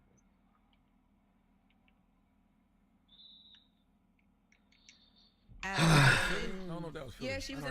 She was. It says that she was in Philadelphia. Yeah, she was in Philadelphia. Yeah, but and she was like, at that point, I had checked out because why would he call me? Mind you, she's like makeup ready, about to go into the debate. He got 6'5". He fouled out the game. She said she had a. This nigga fouled out the game, not the game. Oh, it's over now. It's all on that point guard, bro. It's all on that point guard. I mean, they got 10 seconds, dude. It's all on that point guard. It is over. He better use all his damn what's the name? What violation? Oh, it's over. Rollers on. She had her makeup done. She was getting ready to go into the debate, and she didn't understand why he called her at the time. But there was also a point too in the episodes I read where she talked about how like they would do things, and we talked about this with Jasmine Crockett, to like disparage anything that like put up her resume, like talked about the actual work she was doing. She felt like Biden's staff would lean into like the Another win, but I can't do a run back. This is another win, but I can't do a run back, bro. I just can't. He got 0 points, man. Just take the win, bro. That's all you got to do is take the dub, bro. Stop acting like a little baby. Take the dub, and be okay with the dub, my nigga. Just be okay with the dub, my nigga. That's all you got to do is just take the dub, be okay with the dub, and that's it, bro. That's all you got to motherfucking do is be okay with the dub. And we rank up, baby. Yeah. Ugh. I might use that as a screenshot. BS. So like, you know, this little things that the media was catching. Yeah. They wouldn't clean it up for They her. wouldn't clean it up. They wouldn't come out and say anything, which could have easily been supported at all. No. So anybody getting on her about saying anything about this, I feel like it's like, it's over for the Biden legacy. I always thought the Biden legacy was trash anyway, but this definitely confirms it. Between the original Sin by Jake Tapper and this 107 Days book by the VP Kamala Harris, and you got Corinne Jean-Pierre coming out, but to me, nobody was closer to them than the vice president. So it's very damning what she says about Biden in the book. To me, I think the Biden legacy is trash. I was looking forward to Corinne Jean-Pierre actually coming out. I only was because in Kamala's the excerpts that I read, there was one point where she says that it could have easily been. She mentions her. She says that certain things could have easily been said, and you had Corinne Jean-Pierre at the helm of the media, and it didn't happen. I feel like she was waiting for the black woman to be like, nah, we can't do this to her, and it didn't happen. But I don't remember that now. Yeah, I'll show you the excerpt in Atlantic where she says that. I read the whole book though. She literally names her. I did it on my podcast later with Lauren LaRose, and we actually read the excerpt. So if you need a refresh, said she wanted Corinne Jean-Pierre to come out and say she what? didn't say that she wanted her to come out and say anything. What she said was that there were certain things that would not be cleared up in the media, and then she mentions Corinne Jean-Pierre would be the person who would be at the helm, like she's right there speaking to the media, but nothing would be said. So from that, you can infer that she wanted somebody to come out and say, this is not what's happening. I need you to speak for me. And she's looking at the black woman to do it, and it didn't happen. Why else would she mention her at that point? So that's a Lauren LaRosa perspective of That's what I said if you were listening to me. Oh, okay, yeah. I didn't get that from what I read. If you were listening to me now, and other, but you should read the whole book because I didn't get that from. I do want to read the whole book. Now, in other news, speaking of TV shows, Catfish has been canceled after 9 seasons. I mean, it's like Catfish been canceled. Duh. I mean, it's crazy. It's 2025. No. There's no way that you can meet somebody and not know who. All right, I'll be right back.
who they really are. Like, we still getting catfished in 2025.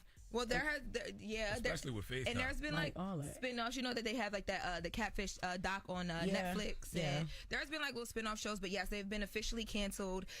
So after 9 seasons, MTV has decided they're going to air like episodes from the Catfish library, but they're not going to produce any new episodes, but they are allowing producers of the show to shop whatever they want in other places. Now, Neve and Max Joseph actually sat down and kind of said goodbye to their audience. Let's take a listen.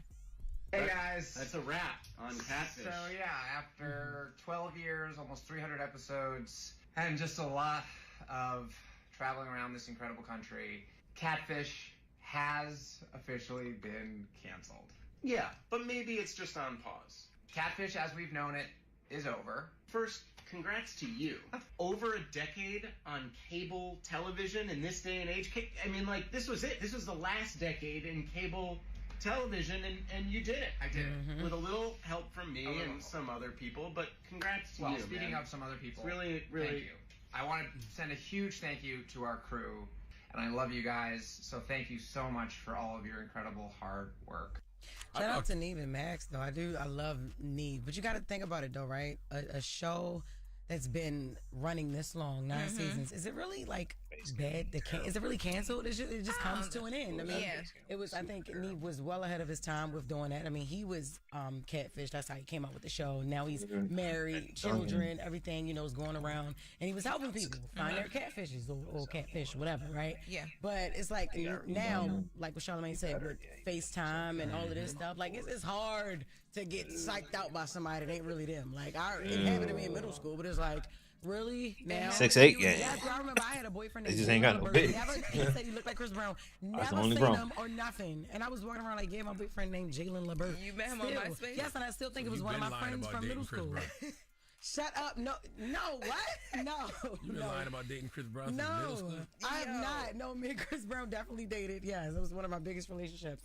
But, no, in middle school, yes, I think one of my friends set me up. I might have been texting one of my friends the whole time. But yeah, he had a brother and everything. I talked to his mother on the phone. It was real crazy. But I never saw him. It's okay, because back then you had to call like the either you was calling the house phone or the cell phone. You couldn't FaceTime nobody. You might have been chirping through. Yes, whole time. It's all right, Jess. Oh, girl. Happened to the best of us. Yeah. but yeah. I am I don't say I'm upset. No, I mean, I think that's over a decade on television. Shows don't make it that long. You know what I mean? Yes, I think that's amazing. Yeah, and they can also too decide to. There's been so many spin-offs, so I'm sure they'll figure out something from this or whatever they want to do. At this point, they're so successful. No, they won't. Catfish has run its course because it's impossible to get catfish in 2020. It's just crazy. No, but they just take the kind of what Netflix and different people only are Lauren doing. could get catfish still in 2025. And she'd be like, okay, you can just FaceTime the person, Zoom the person. First of all, it's no way I could get catfish because I'm FaceTiming on First Link. Like, I need to see you. That's my point. Yeah, but they'll figure out different. They'll figure out something is what I'm saying. Yes, they will. People have been doing spin-off for the last year or two. Last 5 years. But that's why I don't think they real. I don't think they be real. The catfish spin-offs? Yeah. I don't think they be real. They were dramatized for TV purposes. But yes, shout out to Neve and Max, though, for a long-running career in this thing. Very much so. Love it. Yeah, that's amazing. Not amazing that it got canceled, but amazing that they were there. They had a great run. They've been on since 2012. Yes, that's great. And if y'all looking for something new to watch on Tubi, I just got something placed on there. It's called The Car Queen Show with Miss Mo Money, formerly of Love and Hip Hop New York. Developed by me and directed by me. Envy's also on the show as well, too. So amazing. Yeah. What is the name of it? It's called The Car Queen Show. We go to different car people and have like conversations about their craziest car moments. So Envy's on the show, Trutch is on the show. We do Kirk and Rashida as well. We go down to Atlanta. Wow. Yeah, because Kirk is a big car guy. Yeah, so check out that on Tubi. Nice. All right, Donkey of the Day is up next, 4 after the hour, and I'm glad that Jess is in here before because Jess has fought over a woman. I've fought over a man before, right? We'll discuss. It's the Breakfast Club. You're checking out the Breakfast Club. Make sure you tell them to watch out for Florida, man. The craziest people in America come. I'm trying to guard this 6'8" nigga, bro. This nigga is just he like squirming through every 5 minutes. And I can't catch him. Yeah, this is probably gonna be one of these like close games. I'm probably not gonna get any points in this game whatsoever. Not to mention spacing in this game is just non-existent. Niggas don't know what spacing is, so that's even worse. Oh, shoot, nigga! Oh, look at this nigga, bro. Yeah, you waste all your adrenaline and kept dribbling, dumbass. Stop fucking dribbling, stupid. Come from the Bronx and all of Florida. Oh, that ankle breaker. Fuck that ankle breaker, nigga. A Florida man attacked an ATM for a very strange reason. It gave him Florida donkey of the day. Man is arrested after deputies say he rigged the door to his home in an attempt to electrocute his pregnant wife. Police arrested an Orlando man for attacking a flamingo. The Breakfast Club, bitches. Donkey of the day.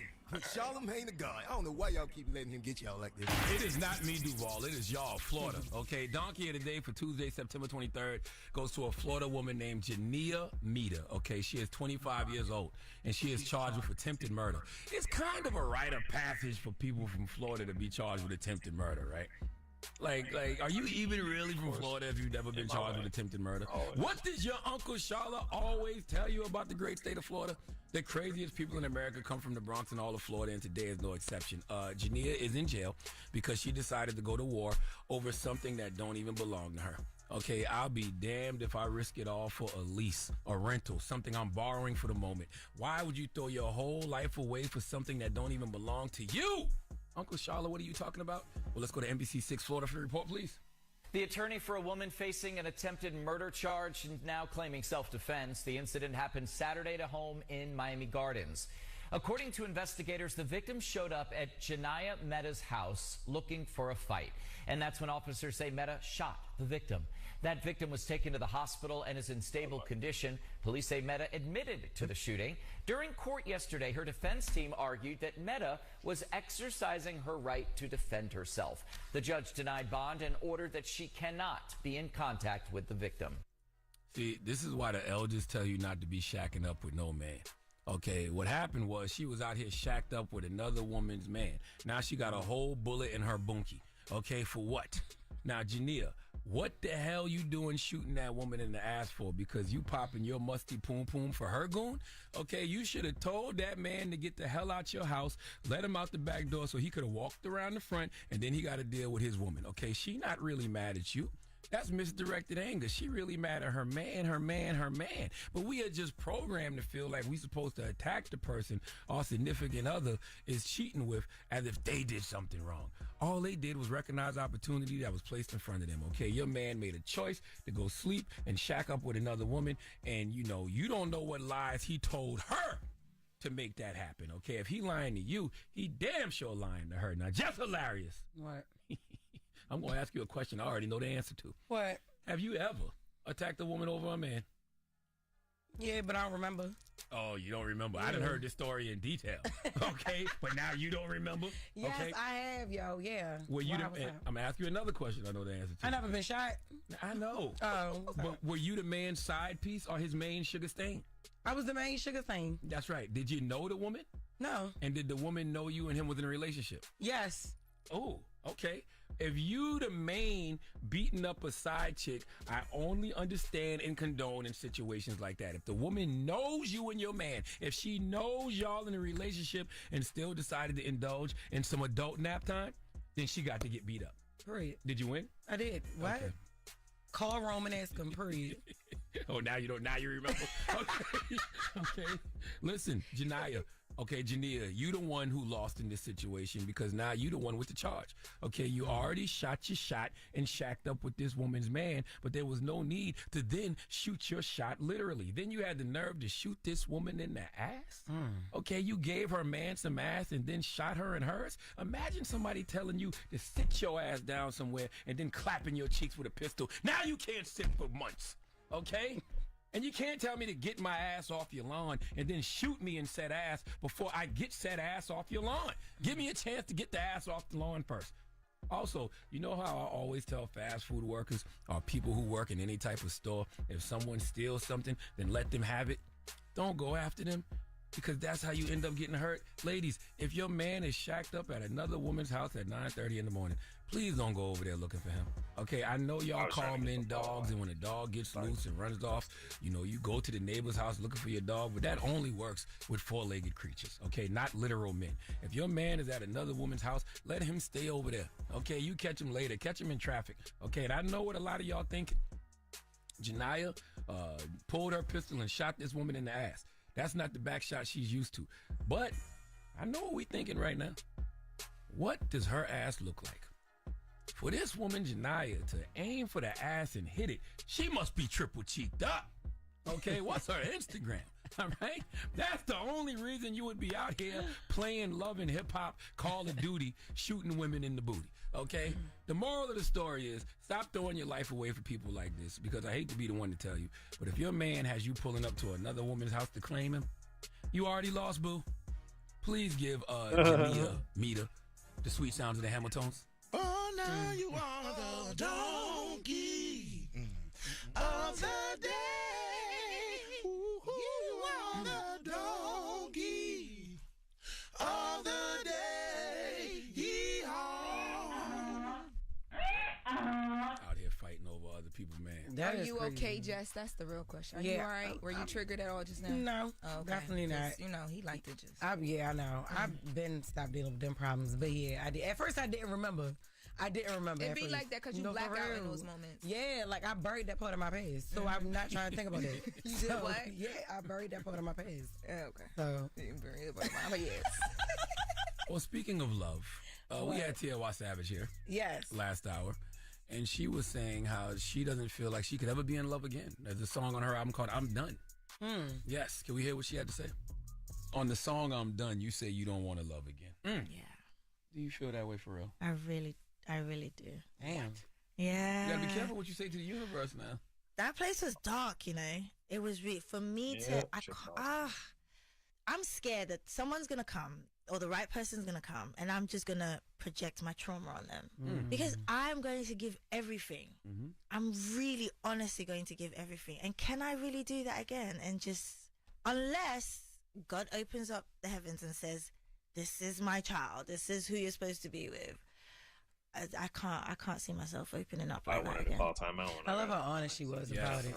Right? Yes. That means whoever before, just took her through, dragged her by.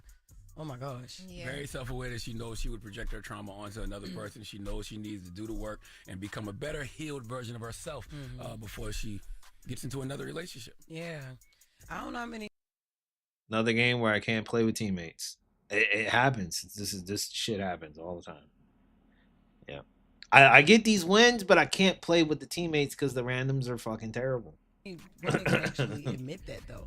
I would love not to while hear you're from going you. through it. It's normally not while you're going through it. So that's why it was big for her. Because when you're going through it, you still try. Like you just be going and doing stuff, trying to get through what you think you're feeling. When did you know that you were healed enough to be in 2 relationships, Lauren?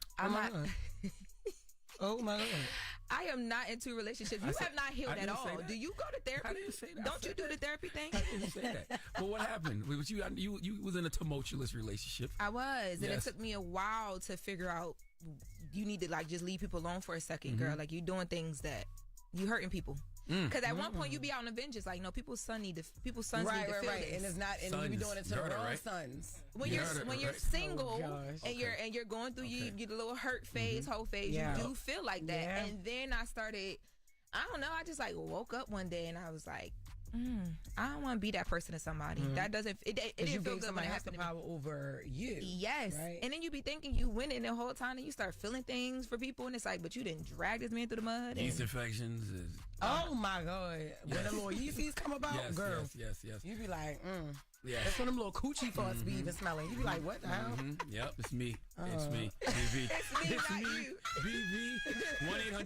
1-800-585-1051. Who else has been where T.Y. Savage is right now? I want to talk to you, okay? I want to talk to you if you've been going through it or if you're going through it currently. And please keep in mind, I find your pain hilarious. It's The Breakfast Club. Pull out your phone. Call in right now. Call me. Add your opinion to The Breakfast Club topic. Break it down. 800-585-1051. The Breakfast Club. Steady calling my phone. Made it. It's topic time. Call 800-585-1051 to join into the discussion with The Breakfast Club. Yes, it's the world's most dangerous morning show, The Breakfast Club. Charlamagne the God, DJ Envy, just hilarious. Envy is off today. Lauren LaRosa is here, LL Cool Bay, and we're talking about T.L.Y. Savage. We had her on this show last hour, and she has this amazing song on her new album, This Is Personal, and it's called I'm Done. And she said she's done with love. She'll never be in love again. Can we listen to what T.L.Y. had to say? On the song I'm Done, you say you don't want to love again. Yeah. Do you feel that way for real? I really do. What? Yeah. You gotta be careful what you say to the universe now. That place was dark, you know. It was for me to, I'm scared that someone's gonna come, or the right person's gonna come, and I'm just gonna project my trauma on them. Because I'm going to give everything. Mm-hmm. I'm really honestly going to give everything. And can I really do that again? And just, unless God opens up the heavens and says, this is my child, this is who you're supposed to be with. I can't see myself opening up like that again. So we're asking the question, how many women have been here? Jess? I don't know if I ever said I was going to give up on love. I've never been, I've been hurt by men, and men have been hurt by me, but I've never been hurt to the point where I said I was going to give up. I did say before I met Chris, the relationship I was in before I met my husband, I did kind of just, I was like, look, I'm going to just chill. I'm going to take a break from dating, not giving up on love, but definitely said I was going to take a break because you get tired of that. It's like a cycle. You get tired of meeting somebody and dribbling. Yeah, can't do it. This is why I can't play the game with niggas, bro. Niggas want to do all of that extra shit. Just dribble. I'm like, bro, you're doing nothing. That's the fucking ball, my nigga.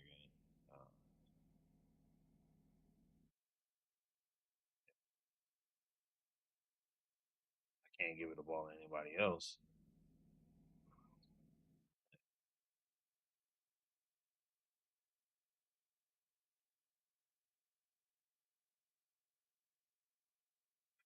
you got to learn this person and they got to learn you and all of that. And you be like, you know what? Should I try women? But then you be like, no, because I don't want to eat no pussy.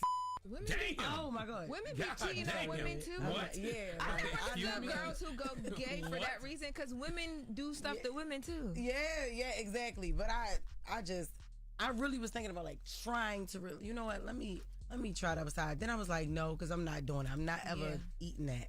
And then Chris pulled up with the sombrero. No, talking about hola. No, Hola, mi amor. So you wanted a scissor, but you didn't want to eat. Yeah, I'm just stuck on the women part. Scissor is cool, but it's just like, nah, I'm not about to. Nobody's about to be an advertiser for me. I can't do it.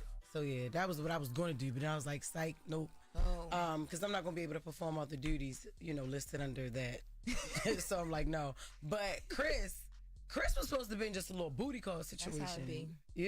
I was not supposed to be married to him with a kid and none of that. Like that's not what I was looking for. And then that's just how it happened. And I'm happy that I did meet him. And Lauren, you've had a lot of tumultuous relationships. Have I? A lot? Tell me about them. The other day, you told us about one where the guy had a break baby on you. And that's the one I was in for 10, 11 years. Oh, that was the same dude? That was the same so we talked about that my first week here. Okay, so between him and your father and this. And then my what? Your father. What does that have to do with the men I'm dating? That all plays a part. Okay, go ahead, therapist. Right? So continue. those two, and then so now you was very, very toxic for a point in your life. You hurt a lot of men. Your words. Yes, now you in here with a triple X Kif jacket. Okay. Oh my God. Right? Yes. Because they say your man built like Drewski, so Why that's you his keep coat. playing Oh my with him? God. That grown ass man is going to come up here and he don't play with But my that man. is his coat Do though, not right? Is that play not with his jacket or not? Grown ass Is that man. his He's a jacket or grown not? Man. Do not play with him in Triple here. X. Baby, don't. Is that his jacket or not? I don't know what you're talking about. Go to the phone. Good You morning. pissing me off. Good morning. Why would you say that? Good morning. Who's Don't this? talk about my man. Hey, it's Paulina. Hey, Paulina. She got some. Tell us It's about Paulina. I think I called y'all last week about my weight or whatever. your what? About my weight last week with Just with the Mess. I called y'all last week. Oh, about her weight. Oh, yes. Oh, okay. Yeah. Okay, tell us about your pain. Do you ever want to love again? Do you feel like T.L.Y. Savage? I actually did. And before I was a mess, I used to run through men like whatever. I didn't care if I get feelings or not. I did what I wanted to do because somebody hurt me. and I gave her to people, the unhealed version of myself, which was destroying me, the people, my loved ones. And then it took myself almost like 2 to 3 years and to leave men out of it. And then I found the person who I did not expect at all to be the person who I'm with now, even though he get on my damn nerves. I'm happy I'm with him. Oh, okay, that's amazing. I'm happy to hear that. But I'm happy that I'm hearing so many women understanding that it's them. Why do you think that we don't understand and we don't have accountability? Like, why is that so surprising to you? I am very The reason why I'm quiet, it's not fun when you don't get the ball, and then your teammates just dribble every 5 minutes and all that, and they give you the ball at the last second and give you a turnover. So it's just fucking stupid. This nigga's been doing that all game. Like, literally, between those two, nobody else has been getting any points. This nigga is dribbling the ball. This other nigga is doing that. I'm like, bro, this is no point. That's why I'm just, like, standing still. And then he gonna shoot over.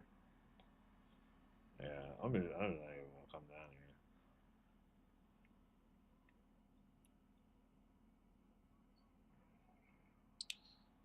Alright. Just sit in the corner. And that's about it. So look at this nigga. This nigga dribbling the ball out. He passed out a bailout pass because he knew that he was about to run into something.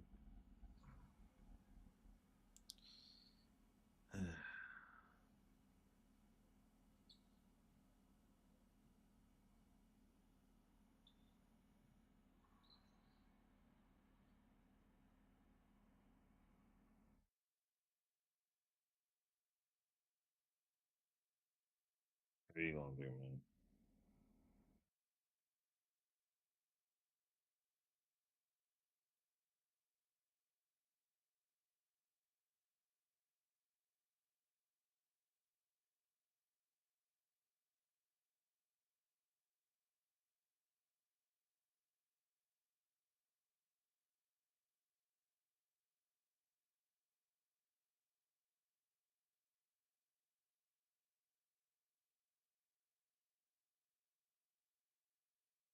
accountable. Anyway. No. Yes, I am. Maybe not with you because you be over there lying on me.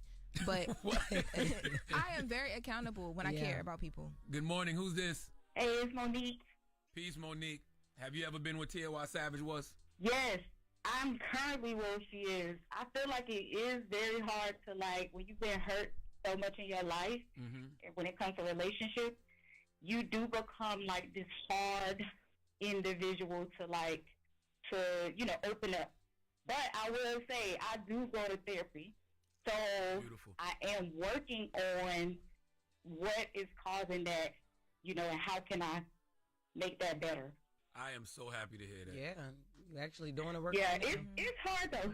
And I'm gonna tell you, it probably will take somebody who comes in and makes you feel safe. Because if you don't feel safe with a person, like, I'm gonna put my wall up and I'm gonna be like, oh, I don't know about you. Like, if you moving funny, nah. But like, if you come in and you like giving effort and really showing me I can trust you, then I feel like, okay, maybe I can let my wall down. But you know what's so interesting? I'm glad you're going to therapy because you'll learn all of this in therapy, man. Your first, last, and best love is self-love. And even when you say things like, you want somebody to make you feel safe, nobody can make you feel safe. You have to feel safe within yourself to understand what safety even feels like. That's true. That's true. It is definitely, and we talk about self-worth in therapy too, because she's like, what is that in you that would like take a lot from people? I took a lot when I was younger. But now that I'm getting older, I'm 39, it's like my patience has been, like, I'm not putting up with the same BS. And she's like, we need to figure out what it is in you that wants to accept that less than behavior. Good job, dickhead. So it kind of goes back to childhood, really. You really don't realize it, though, until you grow up and, like, get in relationships, how it affects you. I wish there was a block system like how they have in Marvel Rivals. You can just block people. I would block these niggas so bad. Niggas will not play this game with me. Did you have issues with your father growing up? Was he I around? don't have issues, but this is what we learned is my dad was not in the home with me, but he was in my life, but it wasn't like we had like a close, super close. He was in another state. You know what I mean? So like. So this is what we about to do. I'm about to, because this is about to take long. It wasn't like I had that close relationship with him, and probably most of that I deal with men comes from that. And then also my mom was in an abusive relationship for a very, very long time. Wow. So it was like, you don't realize when you're in it how it affects you till you grow up. Absolutely. A lot of. So yeah, I'm about to do open runs. That's what I'm about to go do. Yeah, I think I'm done. Let me see how much I put in this membership. Niggas is putting 1,000 points in. Did I scratch 1,000? No, I'm at like 9 something. Yeah. I didn't pay. I didn't play. But where am I at anyway overall? I'm at 3,000. Let's see where we at. Oh.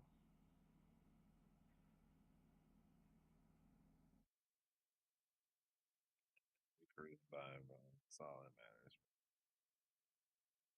It don't matter. I was just like play theater games as a crew. I don't got that. I don't know. Remember. So.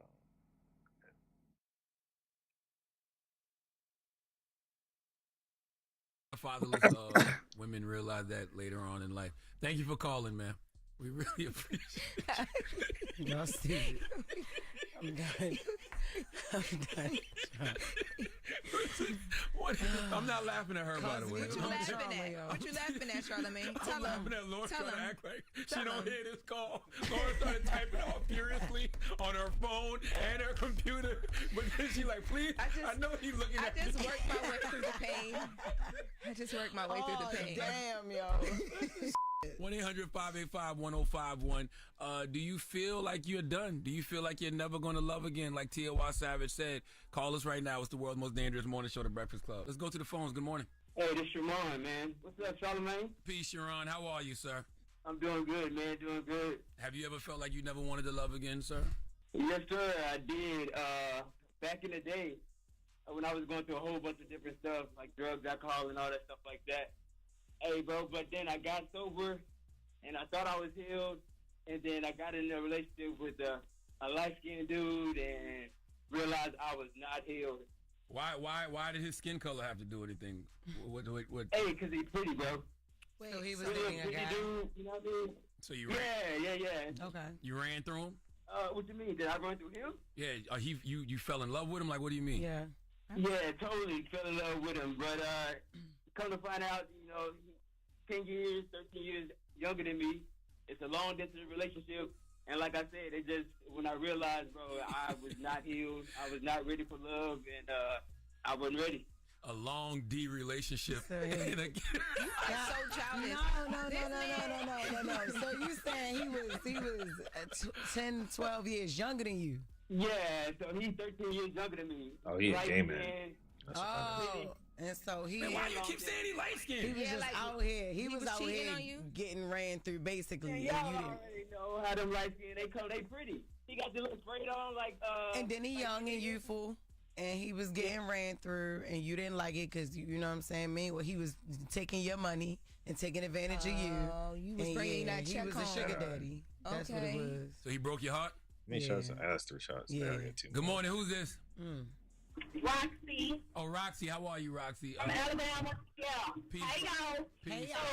Boom. I'm calling this morning. I do believe that after a bad relationship, a person do need time to heal. But see, I'm 40 years old. I moved from Alabama to North Carolina. I went a whole year without dealing with nobody, and then I ended up meeting somebody, and I fell in love, and he turned out to be the worst thing, anything in Alabama. So now I don't believe in healing. Ain't she just gonna be out here doing her thing? First of all, don't do that. You say you don't believe in healing. No, because I took time to heal one time, and he came into my life and was so much worse. Now, did you really take time to heal, Yeah, or did you just take a break from guys? There's a difference between actually going to do the work. No, I took Missed the shot. I took time to heal. I prayed. I ain't do therapy, but I did a lot of praying and fasting. So I took time to heal. Okay, so in that year though, what did you learn about yourself? Because you attracted this young man. You know what I mean? Was he comparable to somebody else in your past? Like, did he do you the same way somebody else did you? Because then you got to think about it. How are you attracting the same type of dudes? Whether a year or two That's went the by, hardest thing to be you real with gotta, yourself about. yeah, you got to learn yourself. You got to sit with yourself. Well, he did me worse than anybody in my past, to be honest. Damn. But see, what I learned about myself is I'm always trying to fix somebody. Well, then there you go. And I can't fix. Yeah, there you go. That's I got wronged by niggas I done tried to fix too. Yeah, we're not. Yeah. Well, that's what y'all get for trying to be these fixing. Exactly. What you say? Fixing. That's exactly what you would do. You got a big heart and you're an empath and Aquarius like me. You definitely will see it as a project and be like, oh no, I can fix him and nurse him back. You feel like you think you're supposed to Wow, nurture. y'all chicks. You think you're obligated to do it, and it's like, no, I'm not this mother. So yeah. There you go. Potential is. Well, the thing that I love about this conversation is I hear a lot of people holding themselves accountable, and I hear a lot of people saying that they had to go out there and heal to be better versions of themselves, to attract better people. Because that's literally what it is. You are going to attract what it is that you're putting out. So when you see these men that are doing you dirty, you probably looking in the mirror and don't even realize it. What? Yeah, I'm just sitting here, just waiting for the shots to be thrown at you. I was waiting. No, I was just having a thought about when I realized that I was attracting a bunch of BS. What was it? What was the moment for you? I think it was one day leaving here. We did a segment on air, and I listened to it back, and I was like, "Ew!" Like I don't even want that type of energy coming to me. Yeah, like, that was just 30 days ago, y'all. First of all, that was like that was almost like over a year ago. Don't do that. 30 days ago. No, that was just 30 days I watched that segment back the other day too, and I was like, I can't believe that I was even in that mind state. But when you going through the process of like, you in a whole different place. Do you ever feel like that about your wigs? Do you ever look back and be like, God damn, I can't believe my head looks so unhealed? That's where you got to with your hairline. You just gave up, right? Accountability. Accountability. It's time for the latest with Lauren.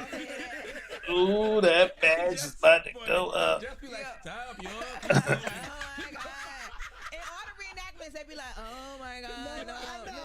Oh my God. Y'all gotta get along better. All right, come on. All right, it's time for the latest with Lauren. Lauren becoming a straight fat. She gets them from somebody that knows somebody. She gets the details. I'm a homegirl that knows a little bit about everything. She be having the latest on this. The latest with Lauren LaRosa. Sometimes she have facts, sometimes she have details, sometimes she have a little bit of everything. Well, it's the latest. On The Breakfast Club. Talk to me. So, Coach Prime, Deion Sanders, sat down with Michael Strahan for Good Morning America, and they're in the Colorado Stadium, and they're having a conversation. He's reflecting on, the journey that he went through with getting his bladder removed because of the cancer that they found. Let's take a listen to Deion on the bladder removal. Only a week and 2 days after being diagnosed, Sanders underwent bladder removal surgery. Doctors then rebuilt his bladder using part of his intestine. What made you choose the option that you did? I prayed on it, and I'm aggressive, man. I ain't waiting. I ain't sitting back on the curb waiting. Just slowly but surely, you do whatever is going to happen. No, let's go right now. Let's go get this thing. What was the recovery from that like? It was tough. So I remember laying there, and they said, well, you need to go try to pee. That was the most excruciating pain I've ever felt in my life. I remember just on the ground in the bathroom, and I'm just screaming because it was so much pain. I'm like, you got to be kidding. So I'm laying on the bed in the fetal position. Once I got off the floor, I'm like, you got to be kidding me. Damn, y'all. And they had to remake his bladder from an intestine, from one of his intestines. Yeah, Jesus. And he goes into a little bit more about his life after surgery, and just kind of, after he went through the surgery, it just was a big shift for him, and and his family as well, people that are helping him to take care of him. Let's take a listen to that too. How has the surgery? How has it restricted your day-to-day lifestyle? Not really, just when I gotta pee, man. So that's been the biggest adjustment. Yeah. It's not that you can just stand up in front of the toilet and you just pee. You gotta push through your abs and everything and just push it down and try to force it out. It's something to hear this, and I know a lot of people may go, oh man, I can't believe you're talking about that. That's real. But that's the point, because it's real, right. But it's a way in which you put your prime spin on it. true because I'm honest, man. And you know how many people are going through Ooh, this good foolishness, block. but men never Good talk about block. stuff like this. We hide it because we want to be big and strong and massive and not vulnerable. No, man, this is real.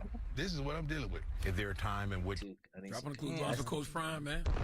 I mean, that's life, right? Like, you know, if you live long enough, I always say if you live long enough, life is going life regardless. And you got to deal with everything that comes your way. So it sounds like he's just dealing with it. Very much. And he talks a lot about, because remember he did the press conference when he first told us what was happening. He talked a lot then about Depends and depending on Depends. And then he was actually in a Depends ad following all of that. But he's talking about Depends here again as well because he's been using Depends as he deals with life after the surgery. Let's take a listen.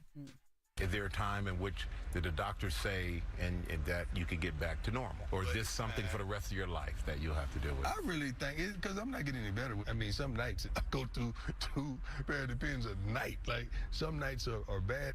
Thank God that I depend on Depends. Thank God. You depend on Depends. It seems like a cliche. Yeah. But it's the truth.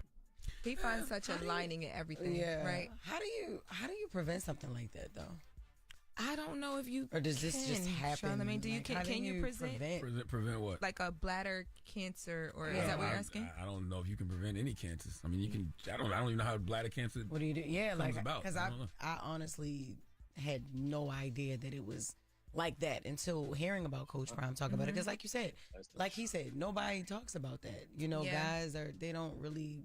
It's never really a vulnerable environment for guys to speak so freely about something so serious that they're going through like that. So I'm like, I didn't even realize that was a thing. Why but you it's dealing like, with it? How do you? Yeah, wearing Depends is like when y'all wear the panty liners, right?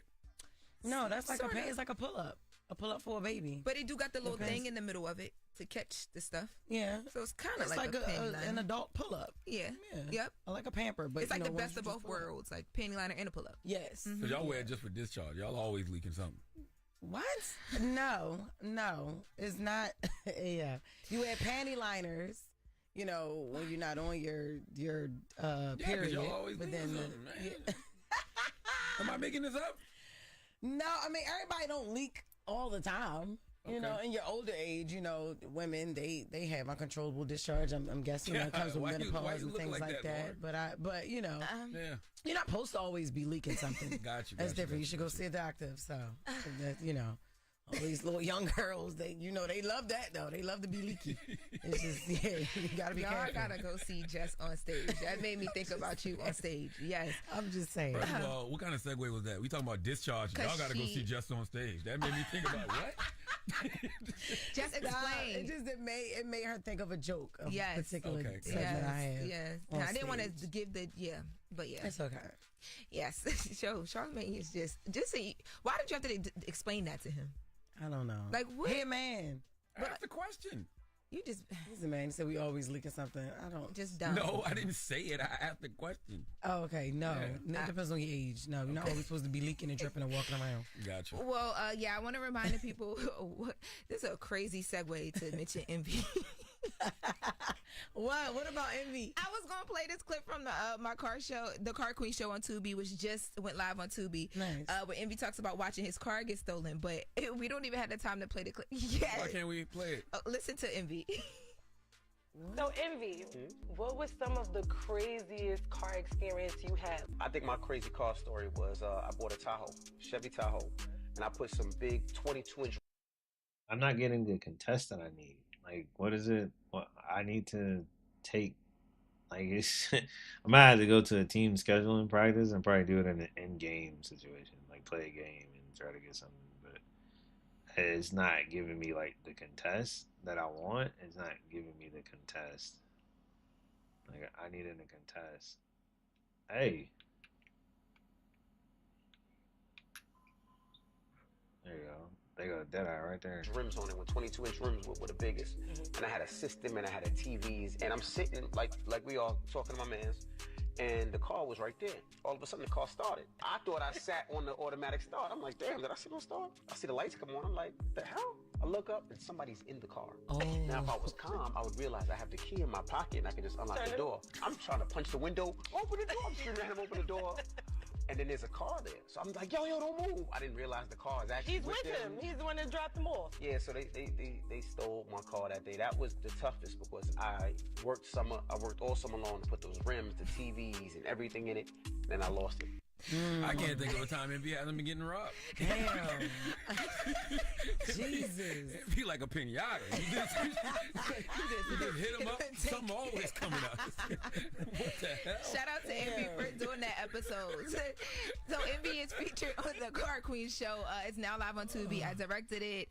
It's featuring host Mo Money, formerly of Love and Hip Hop New York. But yeah, shout out to Envy for doing that episode. He has some other funny things that he talks about in there as well too. Envy is just full of stories. No drop on the clues bomb for that show on Tubi. What's it called again? It's called the Car Queen show on Tubi. You know a vagina produces fluid more frequently than a properly functioning engine? Yes. No. Period. Because an engine that is operating normally doesn't really leak fluid, but a vagina produces discharge constantly because that is a sign of a healthy and normal reproductive system. Okay. Yes. I know. Say Okay. that all I have to say, an engine doesn't need a panty liner. Okay. We got the People's Choice Mix with DJ Envy up next. It's the Breakfast Club. Checking out the Breakfast Club. Yes, it's the world's most dangerous morning show, the Breakfast Club. Charlamagne the God, Jess Hilarious, DJ Envy. Envy is off. LL Cool Bay is here. Lauren LaRosa. You enjoyed Mexico, Jess? I did. I really did. And your motherland? No, it's not. Your mother-in-law land? Right. My mother-in-law. He's not giving it to me. I can't We're wait to get probably to Africa. That's my doing step motherland. backs instead of just, like, shooting Anyway, straight up. Syracuse and Albany. I'll be there October 10th and 11th. Get your tickets. I'm going to be at the Funny Bone. Friday, we got 2 shows at the Syracuse Funny Bone Comedy Club. And then Saturday, we got 2 shows at Albany Funny Bone Comedy Club. Get your tickets if you have not yet. JustHilariousOfficial.com. And I will be doing meet and greet. So I see y'all when I get upstate. Get that money. Get them pesos. Get them pesos, Jess. Whatever. Yeah. Now, speaking of October 11th, my 5th annual Mental Wealth Expo will be happening at the Joel and Diane Bloom Wellness and Event Center in Newark, New Jersey. It is a day of mental health education and healing. Go to mentalwealthexpo.com to register to be there. It is a free event. You don't even have to register to be there. But you know, it's recommended. But go to mentalwealthexpo.com to register if you want to. If not, we'll see you October 11th from 11 a.m. to 4 p.m. in Newark, New Jersey at the Joel and Diane Bloom Wellness and Event Center. My 5th annual Mental Wealth Expo, a day of mental health education and healing, and it is free. Okay? Don't you got something going on in Delaware, yeah, Delaware, you want to come so No, bad. I don't. I just want you to shout out. The day before your mental health expo. Yes, first of all, we get at least 3,000 people every year. Nice. And that's like a start. Delaware, how big is the population of Delaware? I don't know. You guys asking me People stupid come questions. from around though, like Maryland, They do because Philly.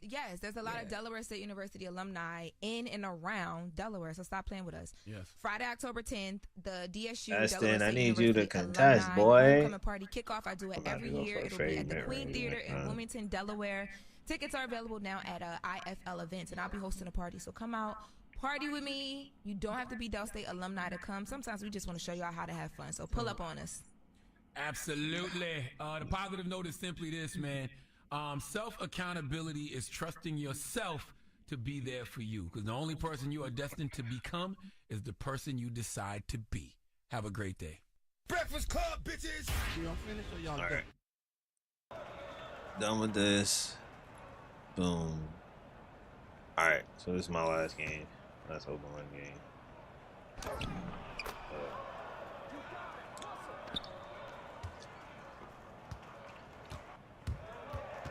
I'll use the ball.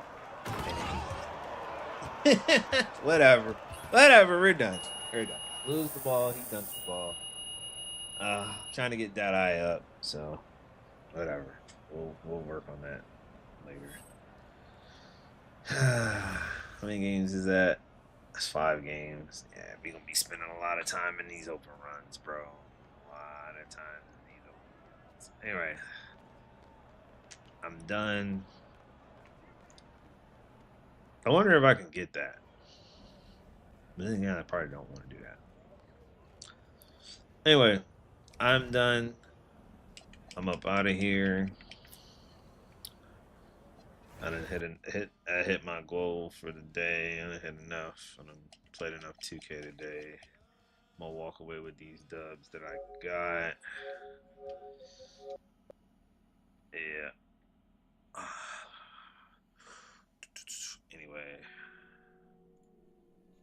I'm gonna play some Borderlands. That's what I'm probably gonna do. Eat first. Turn off PS5. All right. I am done. We are done. We are done. Oh,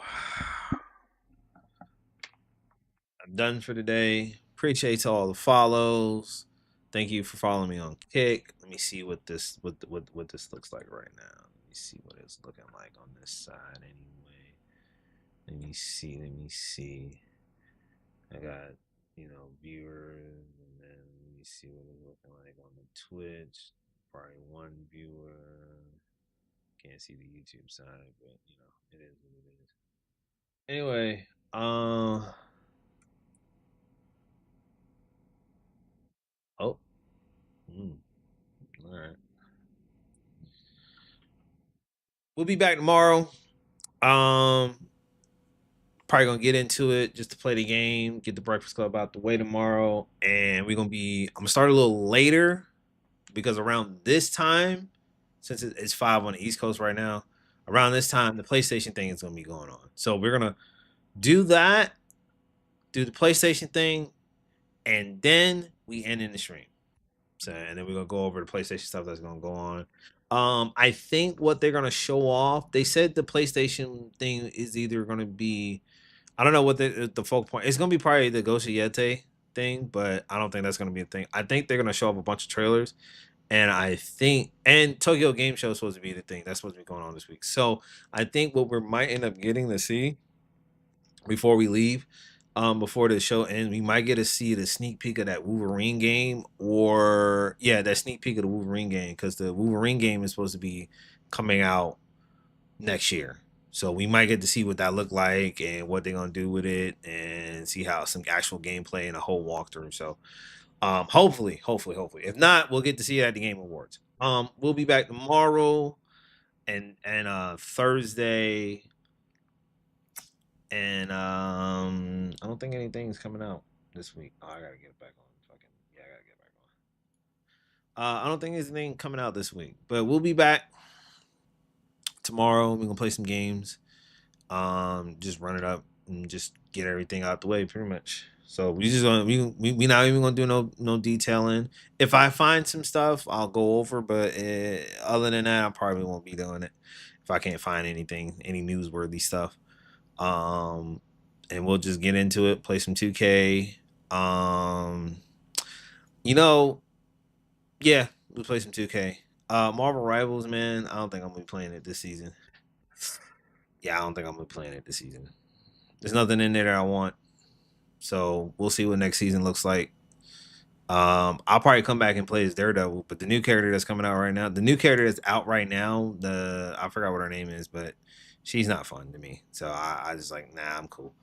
I'll wait until the next patch update that they got going on, and then we'll see what they're gonna do. Other than that, I'll be back tomorrow. I'll see y'all tomorrow and Thursday. Friday, I don't know. But I'm out of here.